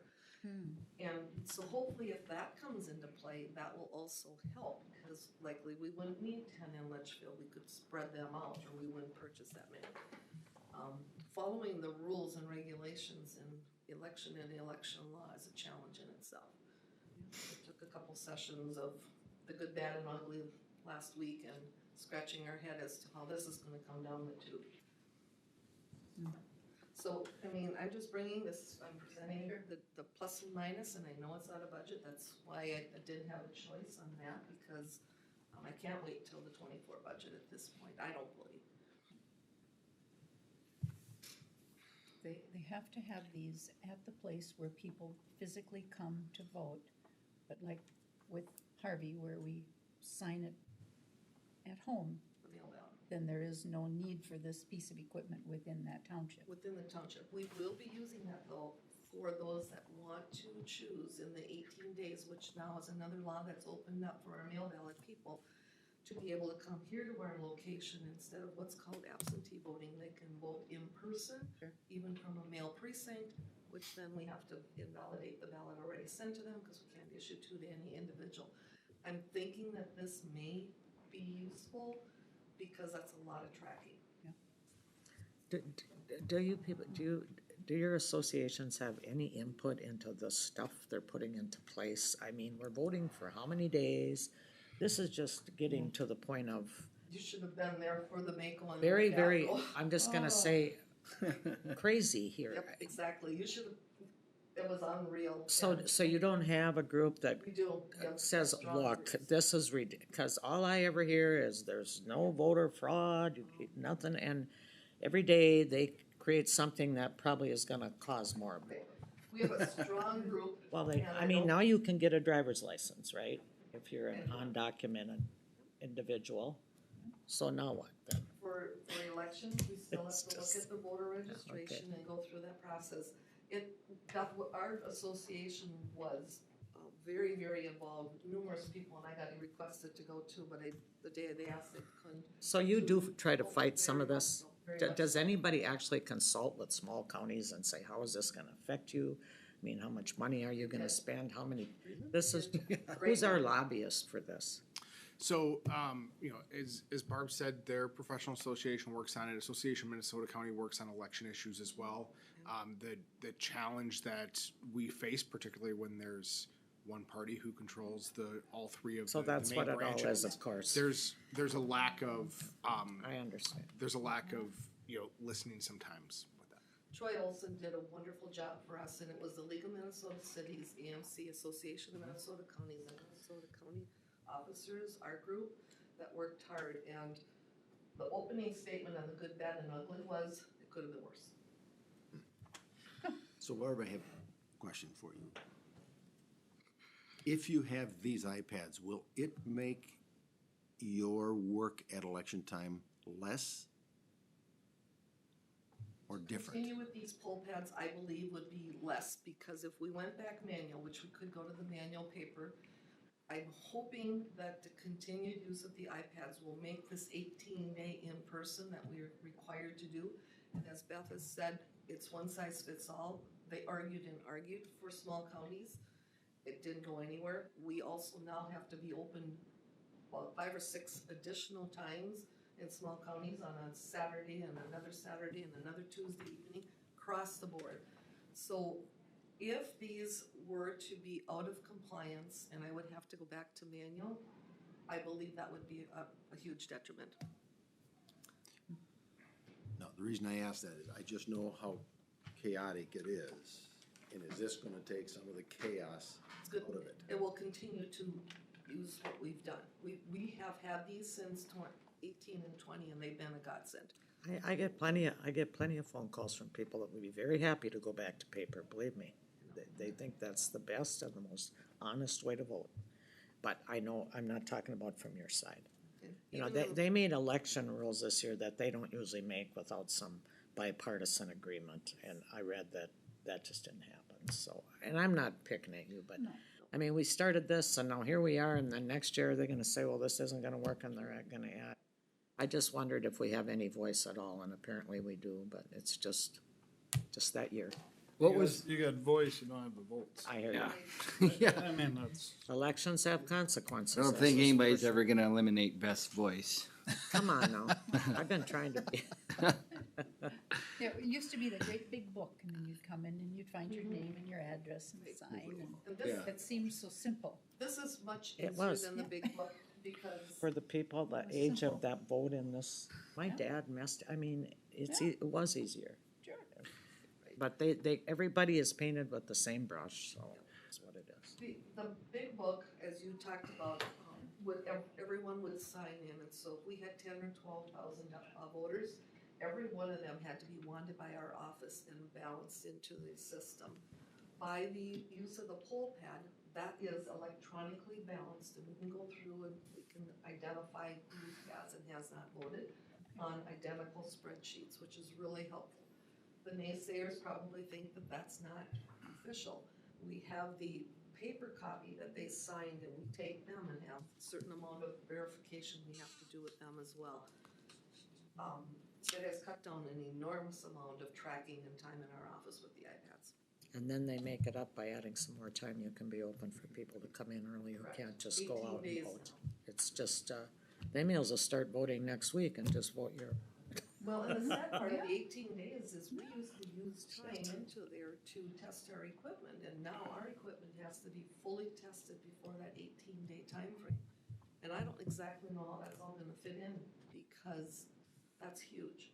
You know, when you talk about 3 or 4 people working almost a 40-hour week for about 2 or 3 weeks, testing every piece of equipment, and having to do that within a 2-week or 2.5-week period of time, so that we're ready to go, because I certainly wouldn't wanna be doing that on the 19th day and find an error. And I'm sure they're gonna give us some criteria as to when we have to certify by, because that's really important. I'm not being critical of what you're doing, Barb, this is just getting old, that's all, so. I get it. So is this kind of Rob's recommendation too, as far as, Right, I brought it Going down to forward. Rob and said, what do you think? Here's what I'm being proposed. As a matter of fact, Rob and I worked on this with a previous quote, and I let that one expire and got to this one. Because it was a lot of money and a lot of sell, even for myself, to go there. But Rob assured me that he thought I should go this way. I will probably even be coming with an electionware update that likely will be out of budget as well. Because I don't think we can wait because of the certification requirements that they put on us now. They're Okay. earlier, they backed them up. cause that's out of my wheelhouse, what you need support for or not, and I won't wanna second guess that, so. Mr. Chair, I move to accept the quote from No Ink and authorize iPad upgrade. I have Mr. a- Chair, I will second. I have a motion by Commissioner Shifelbein and a second by Commissioner Johnson, for the poll pad update. Is there any further discussion or questions? Hearing none, all in favor of poll pad update, please say aye. Aye. Opposed, motion carried.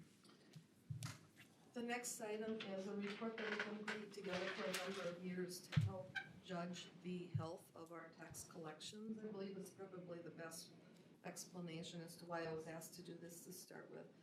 So if you see as our levy on 2023, and you look at the percentage collected as of the May settlement, remember our big settlements are May, October, November, and December, and 55.6% of the levy was settled in May.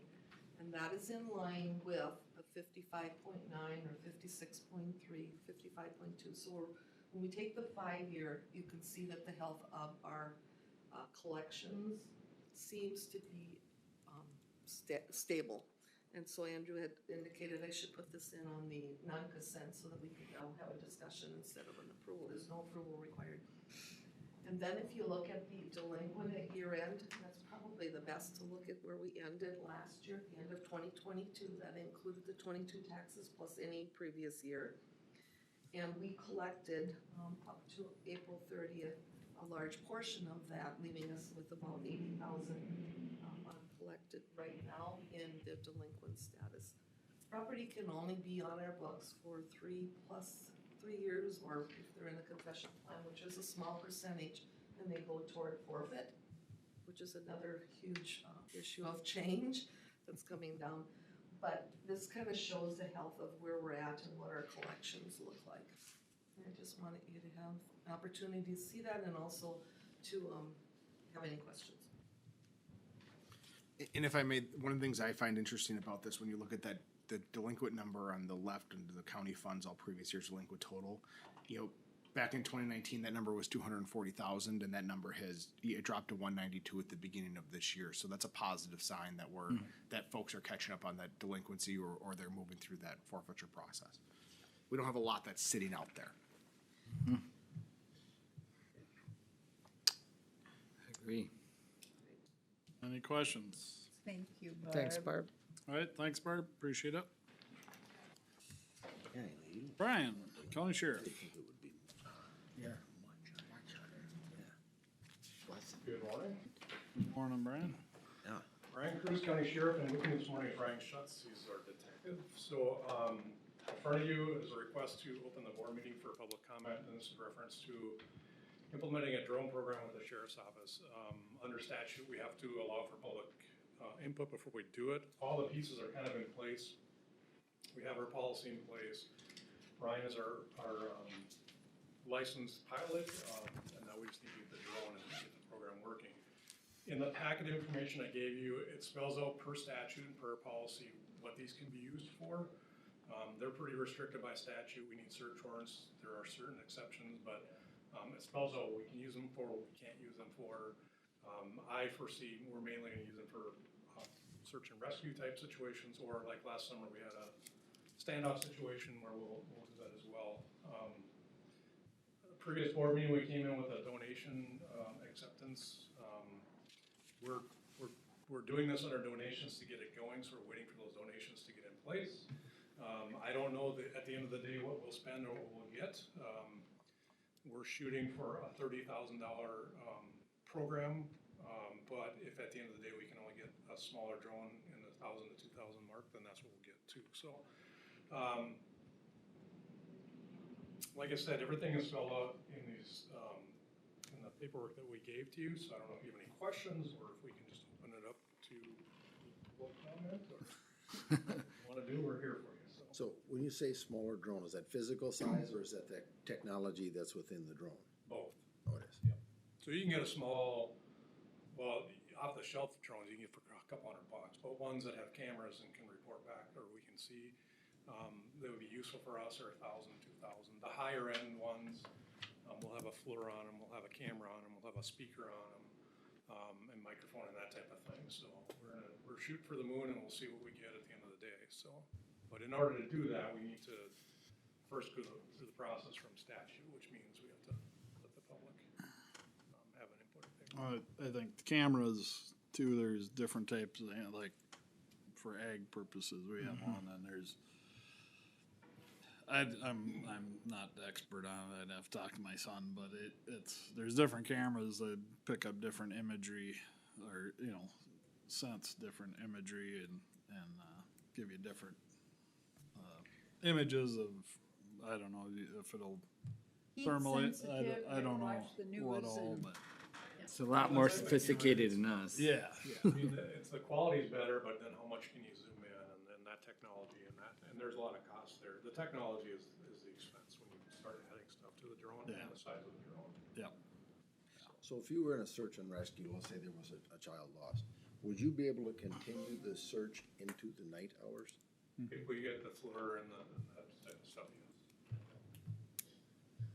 Actually, the FLIR works better at night than the daytime. A floodlight or It's what? a FLIR, so it senses heat. The heat sensitive, you Yeah. see that on TV when they show that they're During the day searching. with the sun out, everything's hot, some things are hotter than the other. At night, things cool down, you can see things a lot better. Thermal So- imaging. And so you're trained, I'm sorry, I forgot your name. Ryan? Ryan, nice to meet you. So you're trained to operate it and you've done the training and Yes. So for a law enforcement agency, you have to have either a Part 107 license through the FAA, or you would have to have a cooperative agreement with FFA. And I am Part 107 certified. oh, okay, thank you. Is that an annual renewal of a certificate? Every So 2 there'd be years. two-year training program? And we would be responsible to train him every time that certification would need to be updated? Yep, correct. What's the cost of that? The initial license test is about $170, and every renewal is free. I see they found a child, I forget one state that had been gone, and that was using a drone at night. It's really cool. So will you end up having a couple of trained pilots for Yeah. this, or? Yep, as we get this going, we have some people that are interested, so we'll get other pilots up and running, so. Do any of our neighbors, Cloud, Candy, Renville, do they have programs like this or equipment available that, could we partner with others to purchase and then share our people and our equipment? So we have surrounding counties that do that, and I think the reason we independently do it is just for time wise. So if I needed something out of Olivia, that's an hour Right. to get it here versus I can deploy like right now. So there's just certain things that to have in our office would benefit us a lot better. Are the rules a lot more stringent if you're pursuing someone rather than rescue too, or not? Are they about the same? Well, there are so we're required to get a search warrant to use it, but there's exceptions to the rule. It would be an emergent or exigent circumstances where there's life or death situations. Gotcha. public safety. So if you're looking for a small child that may have been kidnapped or something like that, is that a circumstance where you wouldn't? Or how do you know what circumstances? So, well, it's still by statute. I mean, generally, and to get a search warrant nowadays is pretty quick because everything's Okay. electronic. Oh, If we had to do a search warrant. You can.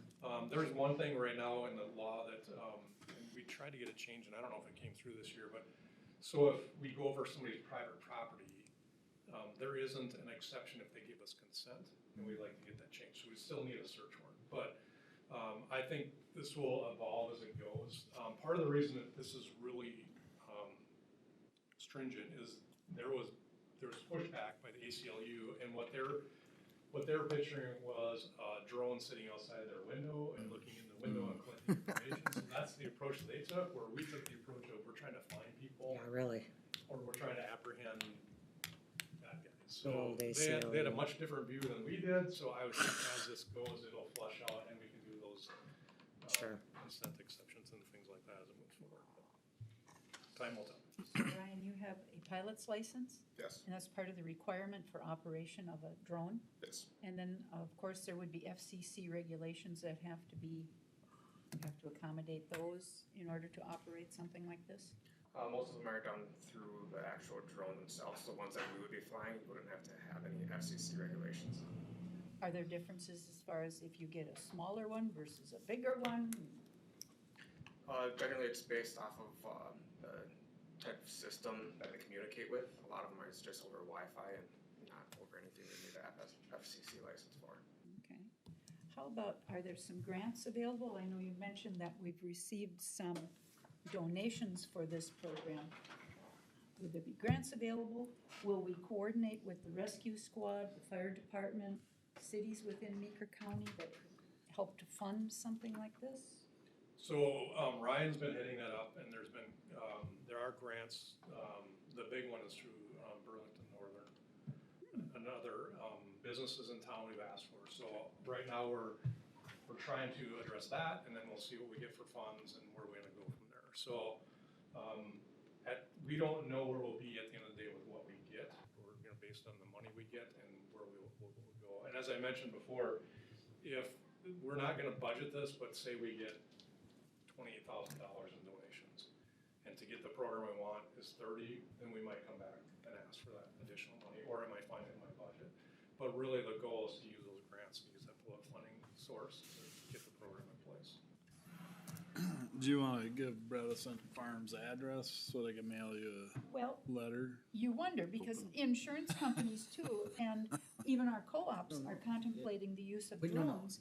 Because if I have an 80 acres of corn, and I only need to spray a certain number of acres, they use a drone to come out don't and look understand for the that motion. target. So I don't have to correct motion? pay for the entire 80 acres to be sprayed. And insurance, well, I don't wanna climb up on that bin or on that roof if there's been damage, they use a drone for that. I can see the advantages of a program, I'm just wondering, we get donations and grants for it the first year, but then, of course, it will be a budgeted item from then on. I think For replacements. So there really shouldn't be any ongoing costs. So once you get the drone, it would be replacements down the road, and then we have to figure out, yes, how we can finance that or how we approach that.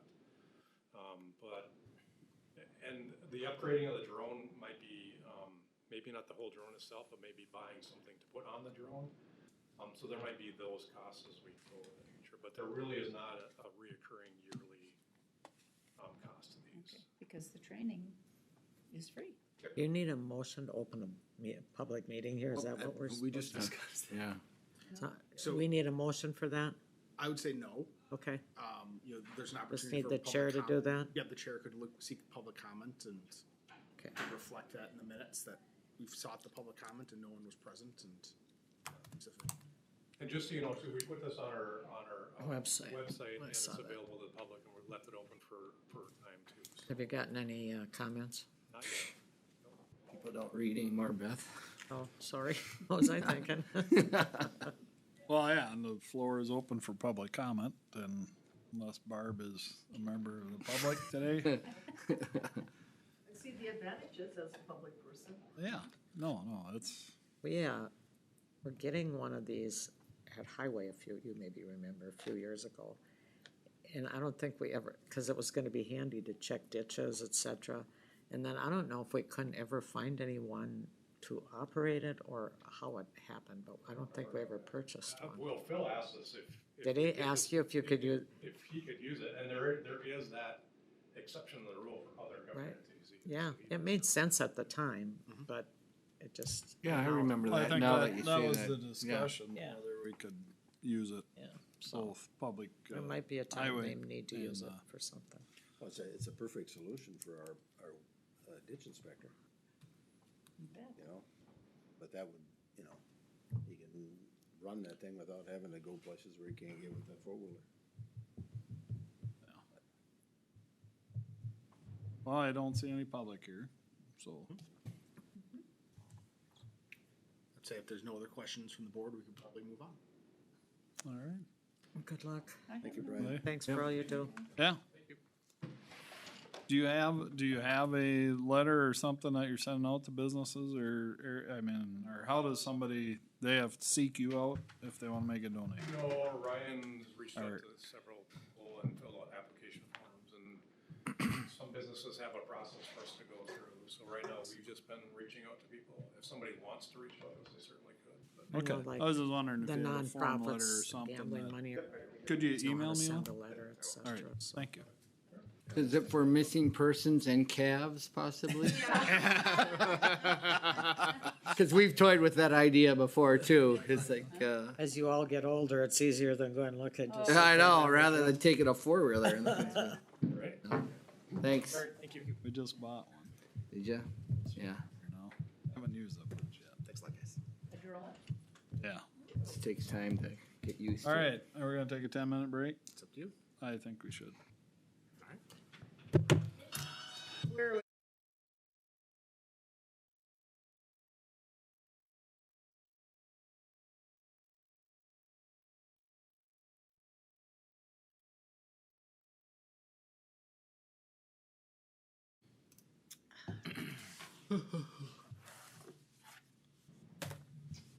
Dan, are you Alrighty. coming this afternoon? Yeah, I got, Zoom in, or, no, I have to do, a budget at 12:30, so, and then oh, yeah. at that one, 1:30, I believe. Yeah, I wrote so down. I'm, Yeah. All right, we are back. Andrew, Yes. you wanna bring us through our public hearing? I'd be happy to. So the first step in the process to issue a bond is the board must consider a capital improvement plan and conduct a public hearing on that plan. The enclosed resolution schedules the public hearing during our regular meeting on July 18th. And then we've also included in the packet a draft of the CIP. And what you'll note is that we anticipate funds for the project to be $6.55 million, but that amount can be reduced prior to the bond being issued. We anticipate awarding construction contracts at the board's regular meeting on September 5th, and at that same time finalize the total amount for the bond within the bond issuance actually occurring in early October. You'll note that the CIP does have a different total amount for the bond and a different total amount for the principal, and that's due to how the banks purchase the bonds and but ultimately what would happen is we would receive the required funds that we need for our project and then would make our annual payments towards it. So that I'm available for any questions. So this is something that is done every 5 years? So There- the capital improvement plan it's a 5-year CIP is what's listed out in statute. Because it only needs to cover the projects that are covered by any bond issuances, Oh. we only include the project that's going to be included with the CIP, or I'm sorry, that's included within this bond. So it wasn't done like in 2018? No. and then It was 5 years no, ago? we did, the last time we did a CIP was in 2006. Okay. Yeah, when we I don't did the- think we've ever done one since I've been on the Yeah, board. the last time we did it was we did the bond for the highway building. Highway, that which was was before, 2006. Okay. Or 2005, somewhere in there. Because of our cash position, we should be looked at favorably and attract a good interest rate also, shouldn't we? So as part of this process, we will do a meeting with rating agencies, and they will provide a rating for the county. That rating then is used by banks as part of the process to determine what our interest rates will be. So they look at a variety of things when they look at developing a rating. Cash is part of it. Our net tax capacity is part of it. Our total amount of bonded indebtedness is part of it. So there's a variety of things that they take a look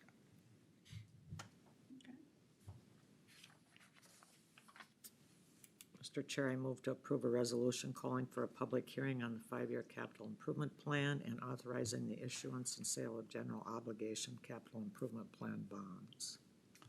I have a motion by Commissioner Olberg. I'll second that. I have a second by Commissioner Bredesen. Any further discussion on resolution 2023-20 for the public hearing? Hearing none, would you please take roll, Corey? Commissioner Olberg, Yes. Commissioner Bredesen, Yes. Commissioner Schiefelbein, Yes. Commissioner Johnson, Yes. Commissioner Schmidt. Yes. Motion carried. Approve letters of engagement on the bond issuance. Yes. Andrew? So as part of this process, we also require the services of a bond consultant and a bond attorney. We've requested engagement letters from PFM, who's been our bond and financial consultant for a number of years, and Dorsey and Whitney to be our bond counsel or attorney, who worked with us on the 2021 refunding bond. The costs for these services are typically included with the bond proceeds. The cost for PFM is a base rate of $20,000 plus $1,000. I'm sorry, plus $1 per $1,000 of par. So for a $6 million bond, the cost would be $26,000 plus a $300 data surcharge. The cost for Dorsey and Whitney is a flat rate of $14,500. And I'm available for any questions, but I recommend those agreements be approved. So if it's a part of the bond, we're gonna pay interest on those two fees the entire time of the bond, correct? Correct, yes. But whether we pay for this specific piece with it, or we pull another piece out with our other cash and then put that in there, the same amount is Doesn't still in matter. the pot. Yeah, Same exactly. deal. So the total is 40,000? About that, yes. I'm in the wrong business. And their services will be to monitor the bonds? So the bond consultants, they provide, assistance with us with going through the process. They will help us, draft documents. They will help us, manage the public engagement process. They'll help us determine, what is the right date to actually go out and do the bond issuance, because there's, whether you do it on a Monday or Tuesday sometimes makes a big difference in what the interest rates will be. You want to avoid certain dates, when the Federal Reserve is holding their meetings, you want to avoid those dates. So they help us with that process. They help us with planning. There's a lot of things that they do in that realm. The bond counsel drafts all of the legal documents associated with this, and then they will provide an opinion at the end of it stating that the bonds are tax exempt, which is really important for us, because that means that we're going to earn lower interest rates when we go How out. was this company chosen? Who made that decision? So PFM is a company that we've had a long-term relationship with. As I mentioned, they're also our financial consultants. They handle some of the investment side of things for us, although that is very separate from this piece of this. They've handled all of our bond issuances for a number of years. Additionally, Dorsey and Whitney, is ultimately recommended by PFM. They're a well-respected bond counsel who do a lot of municipal work. It's a recognizable name. This isn't something that we would take We've worked with bids PFM, on. We've no. worked with. It's a professional service. I don't believe so. We didn't Google them. Didn't do that? Who knows what we'd find out? Yeah, really. But I mean, it's typical to have both these part of the bonding process, council and PFM. Yeah. Okay. Mr. Chair, I'll move to approve the letters of engagement with Dorsey Whitney as a bond counsel and PFM financial advisors as bond consultants for the 2023 bond issuance. I have a motion by Commissioner Schiefelbein. I'll second that. I have a second by Commissioner Bredesen. Is there any further discussion? Hearing none, this is not a resolution. All in favor, please say aye. Aye. Opposed? Motion carried. Resolution 2023-21. So purely by coincidence, we've also need to take action on another bond matter today. Between 2016 and 2018, Meeker Memorial Hospital, through the county, refinanced existing loans for previous renovation work at the hospital. Because the hospital is an enterprise entity of the county board must approve any debt and then therefore any amendments to any debt agreements that are out there. The refinance notes included variable interest rates, and those interest rates were tied to the London Interbank Offered Rate, or LIBOR rate.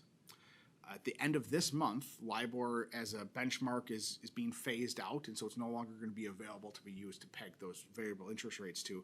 So the existing bond agreements that we have need to be amended to identify a new benchmark. Bremer Bank, who is the lender on this, has been working to update its agreements and is recommending that these agreements be updated, and we recommend that those amendments be approved. Move to approve a resolution approving amendments to make hospital refunding notes Series A and Series B. I have a motion by Commissioner Oberg. I will second that motion. I have a second by Commissioner Johnson. Any further discussion on the Meeker Memorial Hospital refunding notes? Hearing none, this is a resolution. Corey, would you take the roll, please? Commissioner Johnson, Yes. Commissioner Schiefelbein, Yes. Commissioner Bredesen, Yes. Commissioner Oberg, Yes. Commissioner Schmidt. Yes. The last item I have for you today is approval of a letter concerning the proposed Xcel Energy Transmission Line project. As you're well aware, Xcel is exploring a project that would be constructed through Meeker County. We've received a fair amount of feedback from the community and included a number of concerns in the enclosed letter. And if approved, the letter would be signed by all the commissioners and then forwarded to both Xcel and the Minnesota Public Utilities Commission. So. Is this, what they were talking about is open for discussion on their website now and all of that? So this is kind of what we're addressing Yes. from the meeting. And they changed some things, right? They've updated their proposed routes. Originally, there were essentially 3 routes that came through Meeker County. They've narrowed that down to 2.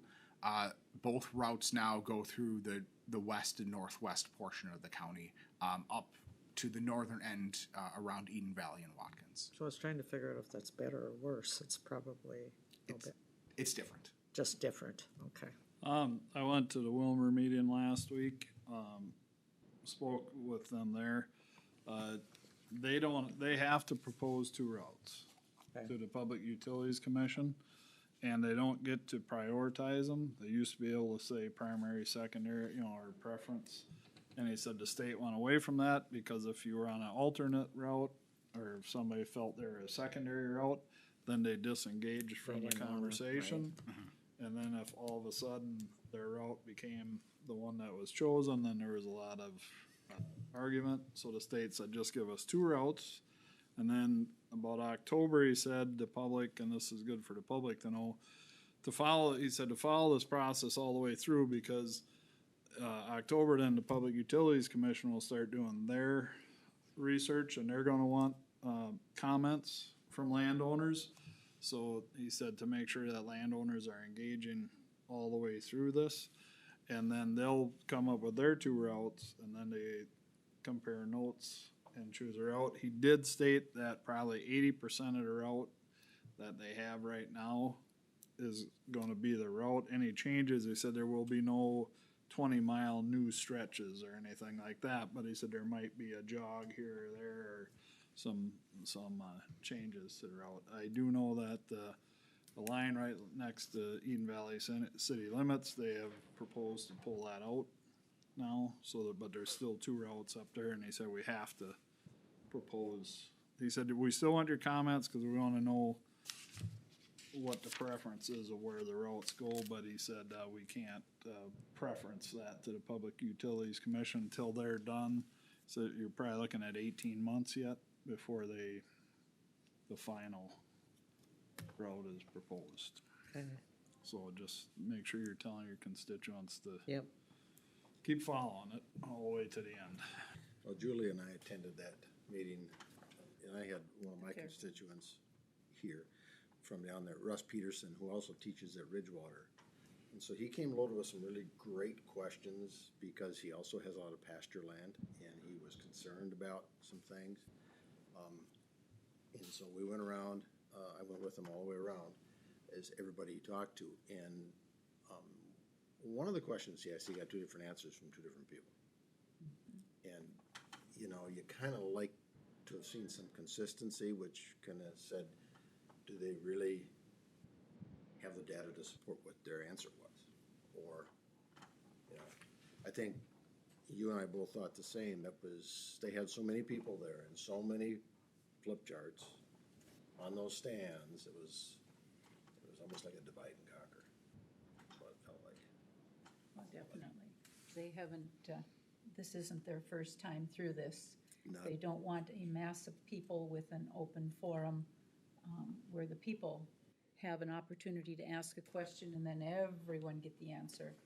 With these sort of little open houses, there's a little family here and one farmer here and different ones, and they're dispersed, and the answers are answered individually by individual folks from the company.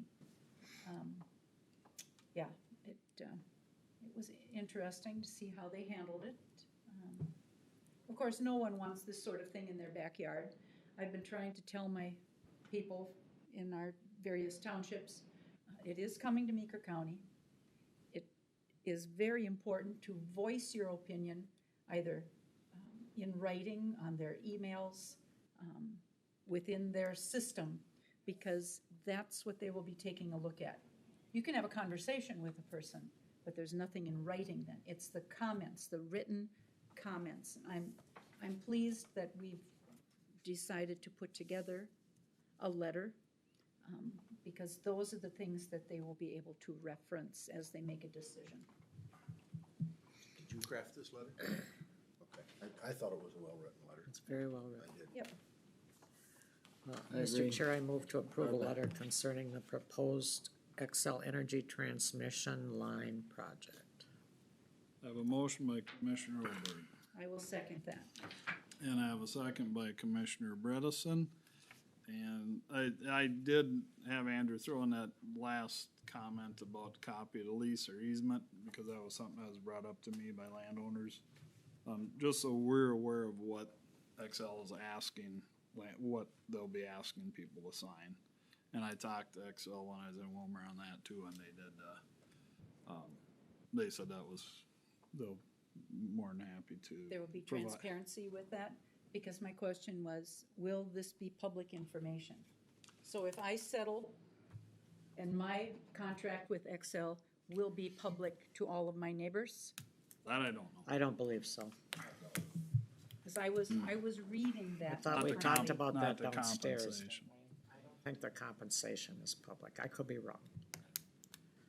I don't recall from that. I was curious how much transparency there will be with that. I wanted a sample of the lease, so at least we That's the roughly important part, know right. what they're gonna be asking our constituents I would agree. ahead of now, rather than Right. wait till, Right. oh, that's what's in it? Yep. You know, I mean, I don't wanna do that, so, anyway.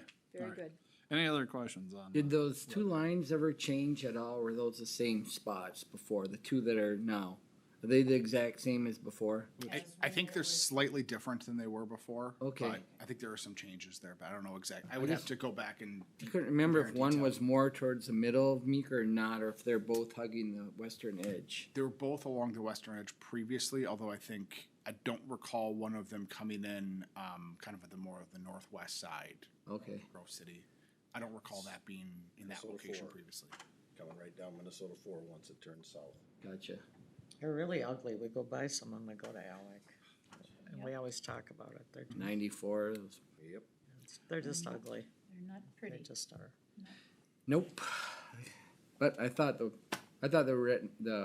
letter was well written. Thank you. I did too. I also had it reviewed by the county attorney to make sure that I didn't Say put us in anything any you hot water.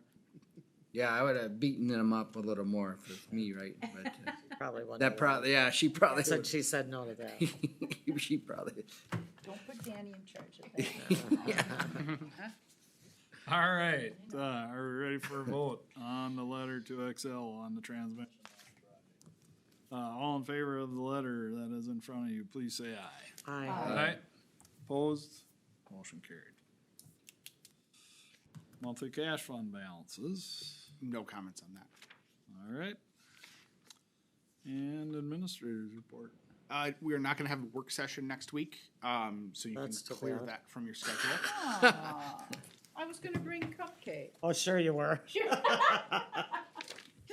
Where's the sign Why up are we sheet? not having one? I'm Yeah. curious. We just don't have an agenda item for it. You know, I was looking to schedule. Summertime. Yep, looking to schedule time with our educators with the Minnesota Extension. They'd expressed interest in coming out and speaking with us, and was hoping that this would be a good day for it, but they're not available. So we're picking a date probably in the fall in order to do that.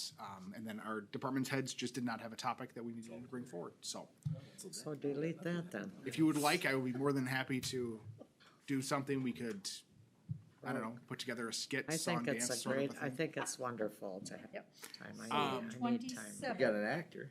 then. We could Exactly. do a reenactment of his.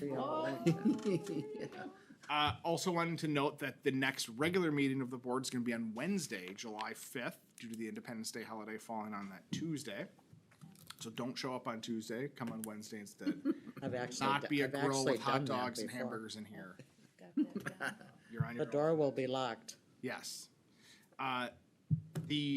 Also wanted to note that the combination of our public health and social services departments continues. That project is continuing to move along well. We anticipate that the reception function will be fully merged at the end of this month. Cool. And we're currently working on combining the budget, the fiscal services function, and then departmental policies, all of which is ongoing and continues to be on track to be completed by the end of this year. And then lastly, today is the day in which we are hoping to receive bids for the landfill and transfer station site. Have not received anything yet, so we will see. In the event that we are not able, in the event that we do not receive any bids, I'll be working with Greg to come to you with some options on how we want to proceed with operating that site in the future. So that concludes my report. All right.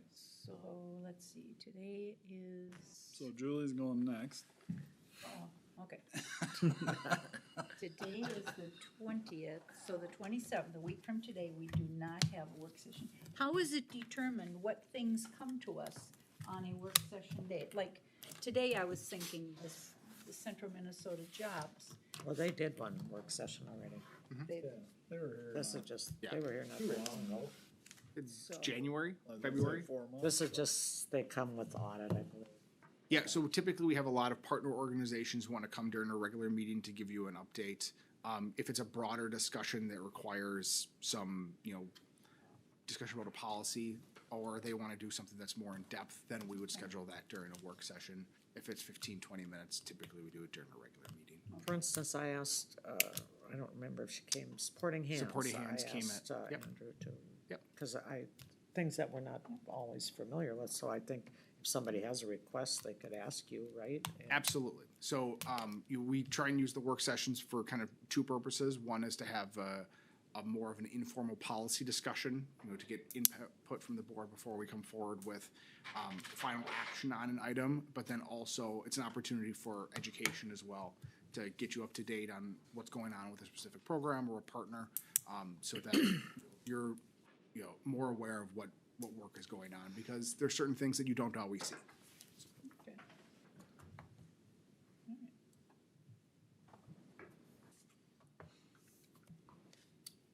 All right, Julie, what else you got? Well, As long as you're volunteered to go. yeah, did you want me to do my, Maybe report. Yeah, committee up. okay, well, we can, if Andrew is done. then I am we'll done. move it. Okay. Last committee reports were given on the 6th. That Thursday, June 8th, Paul and I were here for a personnel committee request meeting. We heard from 5 different departments: Veteran Services, Social Services, Public Health, Highway, and the Sheriff. Then that afternoon, Thursday, June 8th, I attended the Xcel Energy. Paul was there. That was held out at the fairgrounds. On Tuesday, June 13th, we had the Board of Appeals meeting that was held here at the courthouse. And then on Thursday, June 15th, I attended the Pioneer Land Library Board meeting. That's always held over in Wilmer. And then today. Now at 1:30 this afternoon, I'll be out at the fairgrounds for the University of Minnesota Extension meeting. And that's it. All right, thanks, Julie. Beth, you wanna go? So I've kind of been, I haven't really been to anything. I had a hospital board meeting yesterday. We had a presentation on their new training, culture training they're doing that was very interesting, talking about the rounding they do. It was really interesting, wasn't it, Paul? How they go around and interview different managers. It's teaching them how to do their merit-based reviews and delivering better patient care, and it was just very interesting. That was about it, I guess. We went over the finances. Did I miss anything?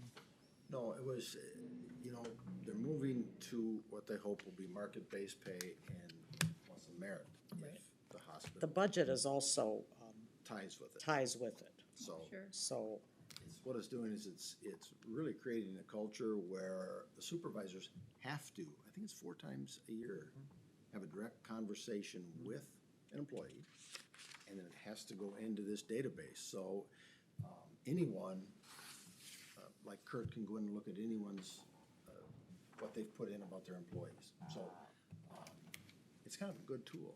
and the staff seems to really be getting on biting board in, because so- they're seeing that when they have a suggestion, it's followed through on, and they're bringing things up, and my dad was up there for a few days, and I told Julie, I couldn't have asked for better care. They gave him comfort, and he passed with dignity, from the people that make sure we had coffee, water, and cookies, to the CNAs, to the nurses. So I'm just gonna cry, but Excellent. I so appreciate having them.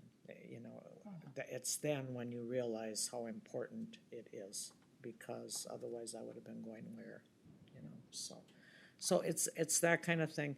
One of their goals, for instance, is to have more swing bed, because swing bed is good for us. So they'll set a number and say, we wanna increase by this much, to have fewer travelers, although that's more of a reach now, because now everybody is having to, the situation with some of that isn't getting. But I think it's a great, when you ever talk to Kurt, might be good to talk to him about it, because I think you guys get together now and then. Yeah, we had a really good discussion last week. Yeah. So other than that, I haven't had anything, so I'll just pass on here. I appreciated Beth's And by the comments. way, thank you for reaching out. I really appreciate it during that time, so thank you. Paul? Well, we had our GIS meeting, which was interesting. The technology, they're gonna do a flyover. We do it every 3 years? Yeah. 2 or 3 years. Is that for the map or something, or? Yep. Yeah. It's kinda like where Beacon I comes. feel like we just did that. Yeah, but That hole you gotta bury. you don't have much choice. You gotta do it frequently because it is, it's integrates with everything, doesn't it? It does, yeah. 911 and everything. So it's really, it's an important thing. Then the AMC meeting, I thought was really interesting because they talked about the next gen 911 that's coming. And I can see where the disconnect is there, because our phones can do more than their 911 system can do. So we And that was, I brought that up in my last committee update 2 weeks ago, and then the district meeting, and next gen 911 was there, which actually Alex, today he got appointed to that committee on the emergency services board. She did. And, yeah, well, I mean, next gen 911 has been around for a while, but now the upgrades and it's like I said the last time, that your phone can do all kinds of things that the 911 system cannot do, and cannot talk to one another, so that was the basis of their. And then when the counties all gave their reports, it almost became repetitious because they have the same issues that we do. Public safety, right, staffing. We heard one thing that didn't make me feel real good. Wright County was gonna be looking at the salaries for the sheriff's department. And of course, they compete for our people, you know, We're in a bad spot. and they have a lot more money than we do. Cause they have a much higher amount of people, so. Just curious, did anybody see, I mean, at some point in time, doesn't this swing the other way, or are we just here stuck for years, or? Cause I keep waiting, and Yes. it's no longer just COVID, obviously, that is causing, there's other things going on. Correct. I mean, when you look at specifically, licensed law enforcement officers, we keep hearing the same thing, and it's because it's the truth, is that there's just not enough people with licenses or seeking to get licenses to replace those who have left. And then, as agencies have had to increase staff because of increased call loads, that puts further strain on that. When we talk with our sheriff about how we have historically staffed, where we use our part-time roster in order to fill in for vacations or sick leave or vacancies, there isn't that desire for people to take on those part-time jobs, because when they're coming right out of school, they don't have to anymore. They can get a full-time job. And the people who are working full-time are working enough overtime at their other agency that they don't need to take on additional shifts. They don't have the time to do it. So that method of filling these spots has diminished because of that, and we and everyone are seeing that pinch. There are a number of counties who have taken on their city law enforcement functions, taken on their police departments, because the small cities are not able to find enough folks to be able to run those departments. And when you have a department of 3 or 4 people and you're down 1 or 2, it becomes very, very difficult to provide that service. And so I know Stevens County just took on, they're 100% sheriff's office now. They don't have a police department anymore. No, they don't. So, no, because of these staffing issues. So what it takes I'm not, in the long term is people wanting to get into the profession and pursuing those licenses. so is this nationwide, or is It is a nationwide problem. I didn't know if it was because of laws that we're going through, or just the political winds, or. How Minnesota fares compared to other states, I can't say, but I do know it's a national problem. There have been a lot of articles over the past couple of years talking about what different agencies across the country are doing. Some of them are doing, cutting back on standards, which is not something that we like to see. Some of them are offering very large signing bonuses, which is also something in the tens of thousands of dollars, which is something that we also don't like to see. So there's a number of challenges that are out there that are being, it's a national problem that different states, different agencies are trying to tackle in different ways. A big part of it is the fact that the size of our workforce has not kept up as, the generation that's retiring is retiring. That's the same way in nursing. Yep. We had the Great Resignation and the baby boomers all, and then COVID, and there isn't enough schools teaching. There isn't enough. And I think it was Chisago County, maybe. I think he had said that, where they're seeing their challenges with hiring positions is anything that's a professional position that requires a certain degree, which is exactly what we're seeing as well. Nurses, law enforcement, health attorneys, we've always struggled with, and now we're seeing it as heavy equipment operators as well. There's a licensure component there. You have to have that Class A license. So there's certain things that we're seeing the biggest troubles with. Certain positions, frankly, we're not struggling to hire. Just last night on Evening News, there was a senator who was saying to the, it was the FCC or whoever licenses our pilots. Now, they're several thousand short. In the next year or two, it'll be about 10 times that many because of this great retirement. They're all at this age, this group of pilots that now service our country. And she said in her speech to this committee, and now you want to lower the standards of what it will take to become a pilot?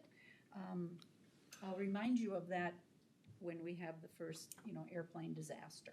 That's the issue with the traffic controllers too. They put some that I think of every time I get on an airplane.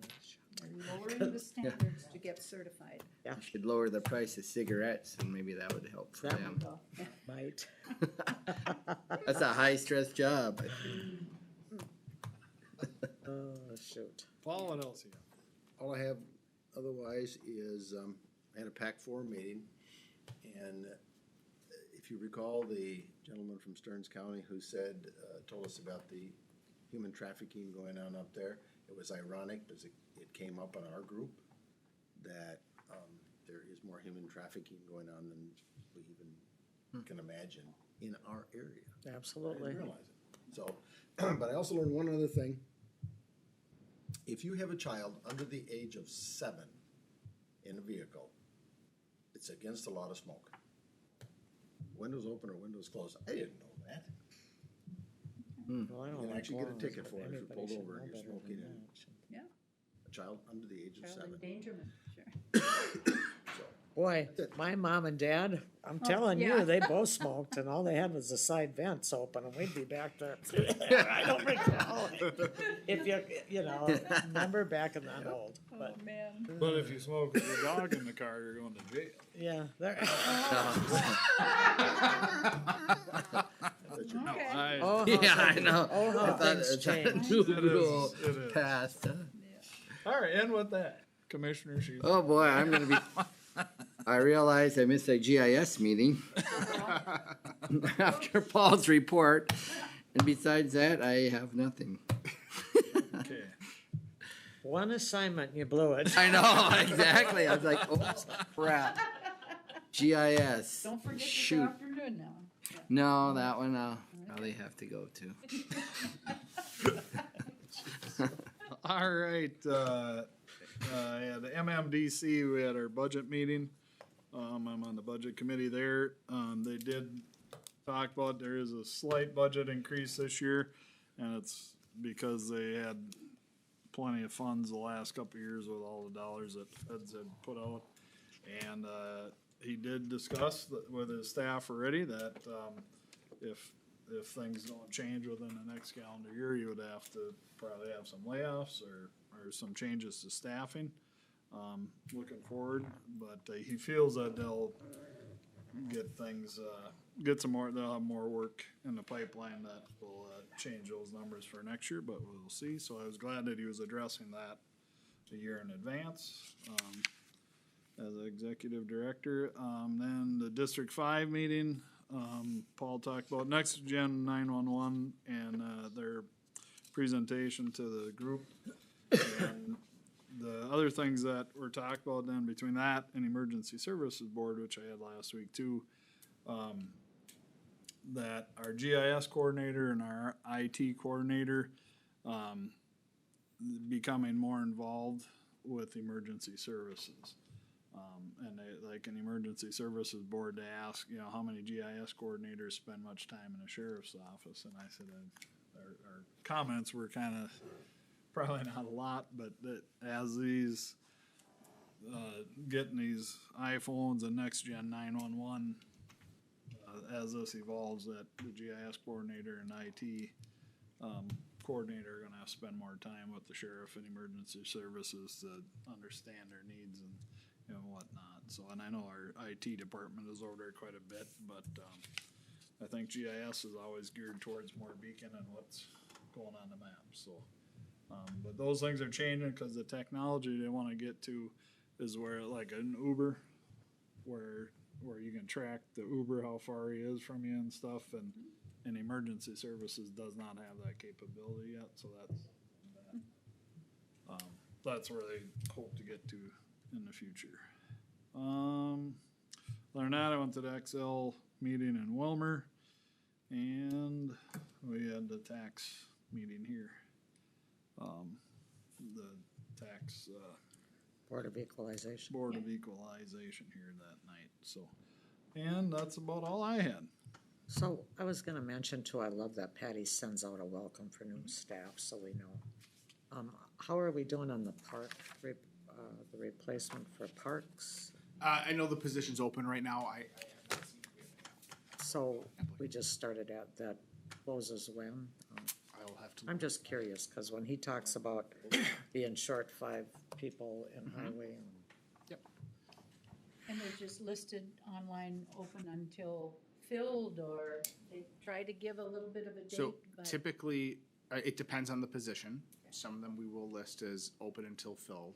Some of them we will list a specific date. It kind of depends on what the department head is looking for. The parks maintenance worker is open until June 28th.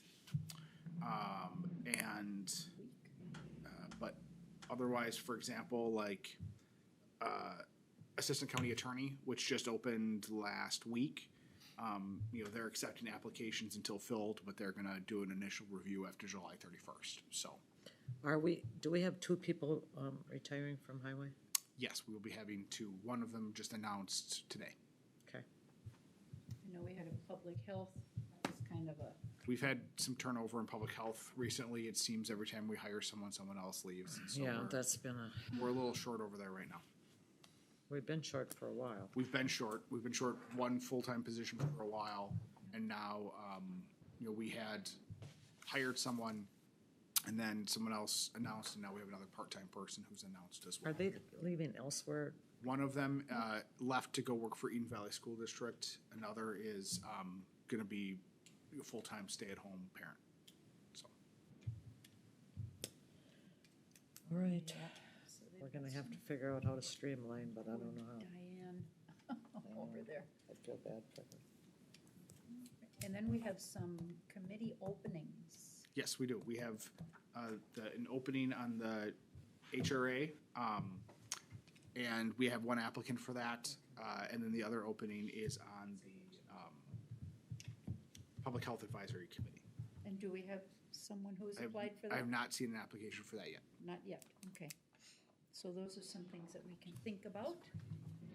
Oftentimes, it's just a simple phone call to someone that you feel would be good, and they are willing to serve in that capacity. If you know All right. if they're public health board. We Is haven't that had it? any, well, my Anything gal else? had to quit that Yeah. Hearing none, Adjourned. I'll call us adjourned, June 20th. Yeah, because See y'all later. Runs off, we gotta sign it. I need your signature on the letter,